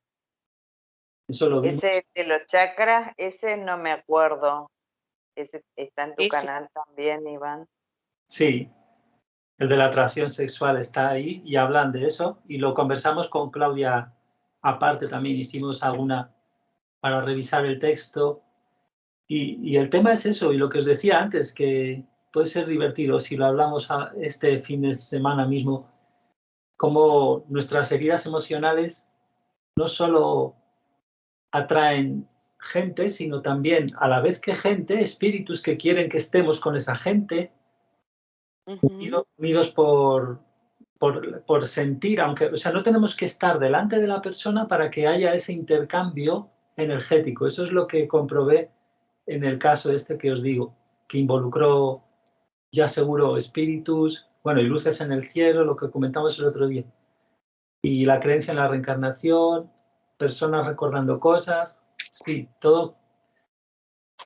Es muy extraño, porque es eso, es que nosotros tenemos una imagen muy física de que tenemos que estar al lado de la persona para que usen nuestras heridas, pero es que, o para que se verifique eso de que conectamos con alguien, pero puede estar mediado por espíritus y nos puede pasar de lejos. Y eso es lo que me pasó. Perdón, seguí. Dale, y eso es lo que me pasó en el encierro, es que fue justo la época del encierro. Dale, sí. No, quería decir, si nosotros hacemos así como un análisis transversal de este caso, o el del cáncer, o sea, como que se puede llegar o el del mundo a nivel colectivo, se puede llegar a decir que simplemente es no querer sentir nuestras heridas lo que arma todo esa combinación de estratégica de eventos. O sea, si uno se pusiera a sentir... Gente, sí, todo está para representar nuestro deseo. Deseamos no sentir la soledad, lo que sea, pues venga, espíritus para acá, la abuela de esta chica que había muerto hace poco, que la quería mucho y que quería enrollarla con alguien que fuera más espiritual a lo mejor, según sus concepciones, lo que fuera, que le conviniera más, que le gustara más a ella. O sea, todo eso no se puede dar si no está nuestro deseo impuro ya almacenado en el alma, que viene de la infancia. Es que es muy fuerte, claro, o sea, tan poderoso. Claro, ahí está. Eso es lo que acabas de decir. No se puede dar si no estuviera, o sea, todo empieza ahí, como que, wow, es como dice, da miedo. Sí, tal cual. O sea, ¿hasta qué punto podemos ser engañados? Eso. Y por ejemplo, bueno, todo te lleva a asumir tu responsabilidad. Pero es posible, claro, se quiebra la lógica, claro, sí, estoy para hacer una pregunta muy obvia. Claro, sí es posible trascender, digo, porque bueno, Jesús y María nos ofrecen su proceso en múltiples ocasiones, lo que hay uno exclusivamente de Mary dando, digamos, un pantallazo general de lo que fueron los 6 años hasta ese momento, desde el principio, desde el primer encuentro hasta digamos, todo el proceso. Pero de la transformación en amor. Claro, la pregunta era, que te iba a decir, si es posible, despejando las heridas, conservar ese vínculo, pero es como que se desarma al empezar uno a... O sea, hay que estar muy, no sé, Conservar decidido. Conservar qué vínculo, es que no... Claro, te digo, por ejemplo, en este caso de la persona que atrajiste, si es posible, viendo ahora esta lógica, recuperar ese vínculo, recuperar entre comillas, ya no se puede si no estás en el mismo lugar, ¿Pero o si estás no, puedes... en tu pareja, tu ex pareja, digo. Ahora que comprendes todo lo que pasó y todas las influencias, y si vos asumieras el hecho de que, bueno, te propongo pues que afrontemos nuestras heridas, ¿no podría ser realmente un amor puro en algún momento? No, hombre, ¿cómo va a ser puro? O sea, sí puede ser o sea, todo lo que no sea con el alma gemela es desarmónico en el fondo, si hay intercambio sexual. Lo que pasa es que, claro, si tú ya estás con la persona, puede ser mejor, y es lo que hemos visto aquí y lo seguiremos viendo, supongo, en este taller que es más largo.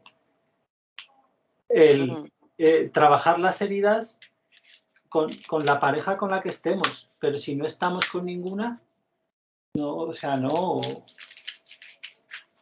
tiene sentido de repente juntarse. Claro. Juntarse se puede uno juntar pues para golpear juntos con el bate de béisbol, ¿no? Y para llorar y para rezar a tope, para recordarse que somos unos engañabobos y los bobos somos nosotros mismos. Y yo qué sé, pero Claro. sí, o sea, recuperar el vínculo, o sea, ¿cuál recuperar? Si ni siquiera tenemos relación con Dios, recibiendo todos los días amor divino, y ni siquiera está con el alma gemela, pero sí, por un lado, Claro. pero lo que dices es también muy importante porque y lo remarca mucho Jesús porque dice, no, si ya estás con una pareja, pues aprovecha porque esa persona la has atraído por algo y entonces pues puedes, interaccionando con ella, te puedes dar cuenta cada vez mejor de las heridas de espejo, ¿no? Pero... Claro, sí, se lo dice a Jen muchas veces, a Elvira también, cuando dice, no, pero quiero dejar a mi marido. Jesús le dice, claro, sí, claro, ahora que ya no satisface tus adicciones, sí, entiendo. No, y él le dice, claro, ahora es cuando la relación realmente se puede convertir en algo honesto y valioso para los dos, digamos, sí, independientemente de en que termine, claro. Ujú. Entiendo, sí. O sea, ¿hasta qué punto es eso, no? De decir, bueno, si uno siente atracción, reconocerla. Sí. Si hay atracción mutua de dos personas,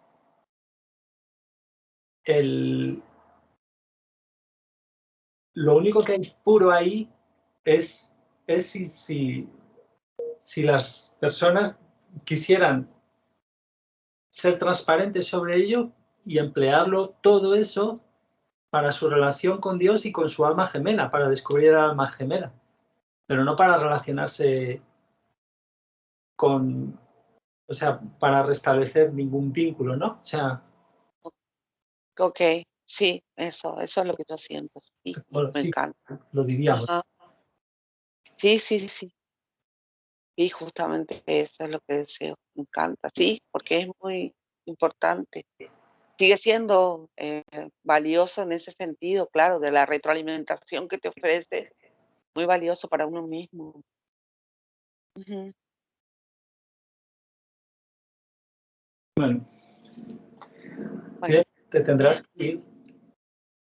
sí, Sí. pero tranquilamente estoy bien, gracias. Sí. No sé si Ana quiere decir algo más. Estoy bien en tiempo, estoy tranquila, sí, No necesitas más tiempo para preparar. ya no. No, está bien, aparte no, de verdad estoy cómoda, soy muy de la puntualidad nomás, exagerada. Estoy bien, yo hasta 10:30 no hay problema. Anita, no sé, la dejamos callada. Estoy bien, ¿no? Tomando nota de todo. Bueno, no tan de todo, print de pantalla. y como que encontrando conexiones.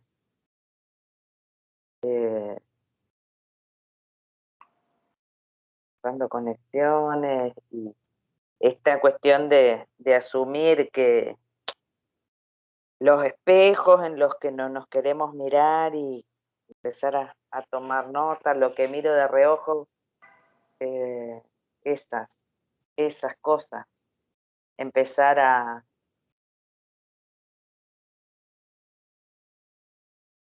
asumir o escribir. Ayer empecé a tomar nota.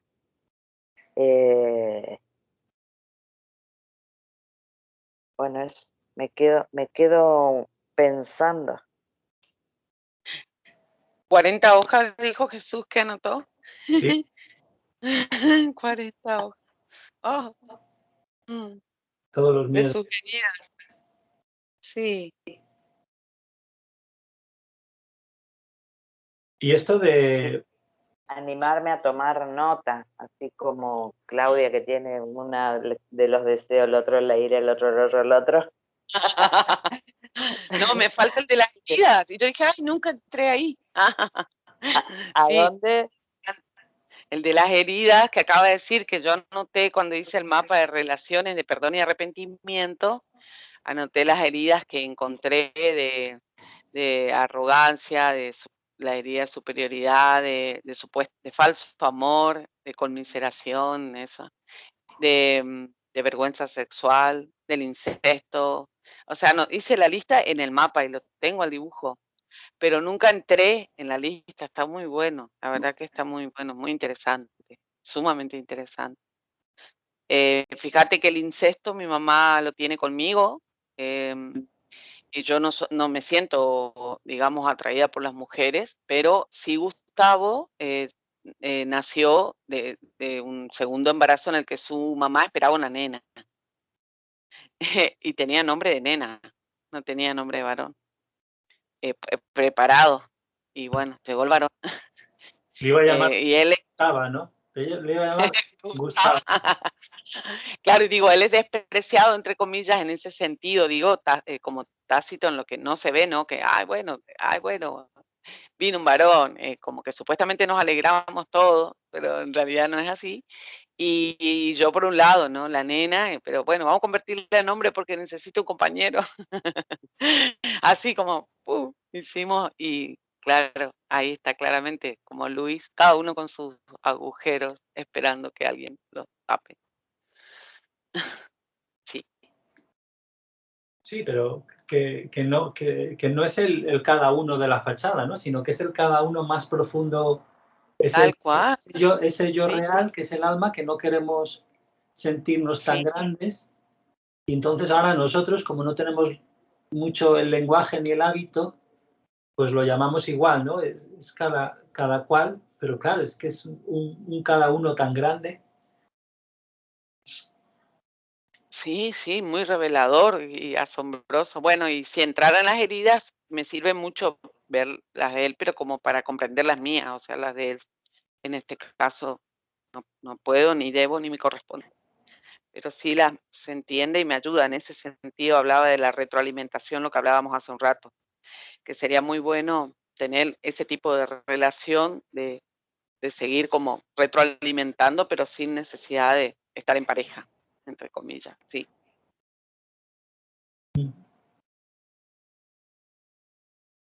Sí, es que somos adictos a ese intercambio. Hay dos grandes modos del flujo de energía, nos cuentan en realidad. ¿Qué es eso? Es uno, usar las heridas para que fluya la energía, y somos adictos a eso. Y se siente bonito, entre comillas. Y sí, como que has encontrado el amor. Y eso, eso está mediado a veces por espíritus, como os he dicho, que tenemos ejemplos, en mi caso, muy claros. Y el otro uso de la energía es que es como que surgiera de otro lado del alma para sanar las heridas, independientemente de si es con el amor divino o si no, que es como el alma siendo realmente auténtica, siendo real, y desde dentro realmente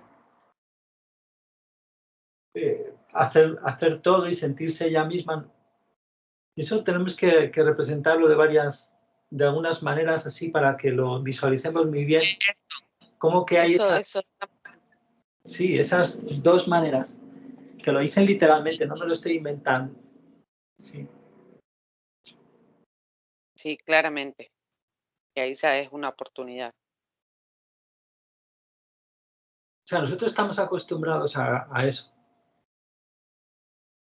A que lo bueno es el flujo de energía oportunista, que aprovecha que están las heridas y entonces te apaciguan, como pusiste tú un ejemplo, Claudia, de cuando rezaste y un espíritu te dio paz o lo que fuera. Sí, fue inmediata encima, pero inmediata, muy. Sí. Sí.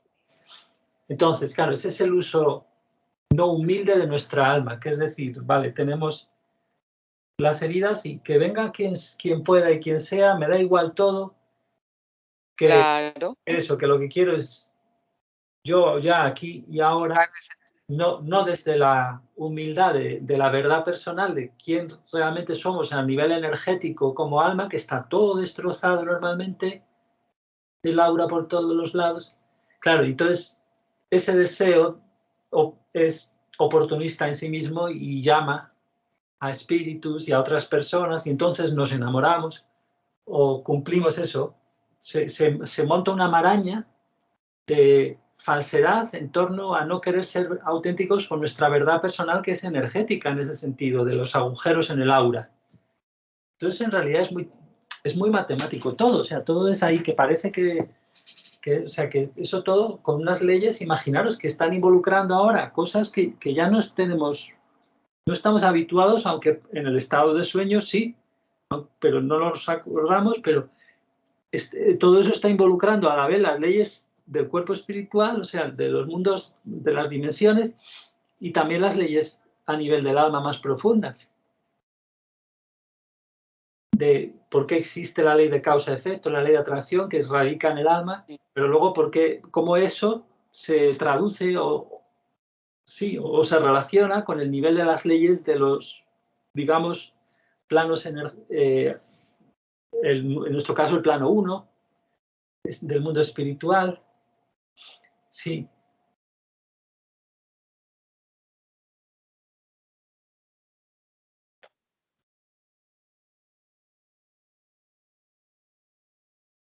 Capaz haciendo un gráfico, o sea, si hacemos uno separado, o si hacemos el de tu caso y podemos unir esta cuestión de los flujos de energía y con los dibujitos, pero bueno, creo que quedó dentro de todo, pero igual es bueno verlo así como todo junto. De hecho, ese estaría bien presentar ese. A mí me gustaría mucho para que me ayudarais a comentarlo y a entender y que surgieran cosas. Sí, porque yo ya cuando lo comenté ya sentíais un poco que puede servirnos porque sí reúne todos los temas, que es un poco la nueva era, las creencias en la reencarnación falsas. Y ahí podríamos meterle 2 o 3 minutillos, donde ya te dije a ti una vez, Clau, creo que estabas sola tú, que estábamos hablando y te dije, hay una vez que Stuart habla con Jesús, 3 minutillos y le dice, mira, sí, claro, si es que solo hay estas dos maneras de que haya flujo de energía, pero que es tan simple como lo que acabamos de contar. O es contando con las heridas, no para sanarlas, sino para manipular, que puede ser como, qué bonito es el amor, pero no. O lo otro, pero es muy simple lo que comenta, o sea, no nos va a añadir nada, pero lo podemos meter ahí, porque además, ya que lo apunté, el minuto donde estaba, lo tengo por ahí. Sí, como uno de los puntos, luego habrá muchos más donde lo comenten, pero que sí. Entonces, le prometemos a nuestro amado público que continuará. Sí. ¿Viste cómo terminan las historias? No se pierdan el próximo capítulo de... algo así. La relación de alma gemela y historias para no dormir. Pues sí, bueno, el despedido del amado público. Muchas gracias por la oportunidad. Y bueno, ojalá no, porque los deseo impuros. Sí. No, ya estoy incluyendo al público. A que el público desee. Bueno, gracias. Y Esperamos hasta el contar con siguiente. ustedes. Espera, ¿qué ha dicho Ana? Que también se está despidiendo Ana del amado público. No, nos despedimos, amado público. Esperamos contar con ustedes. Sí. En el próximo encuentro. Sí, para estar bien. Hombre, seguramente hasta aquí llegará pues solo 2 millones de los visualizadores que tengamos. Hasta este punto. Pero ya es la mitad, por lo menos. 2 millones es la mitad. Tenemos 4. Bueno. Gracias, Pues, gente.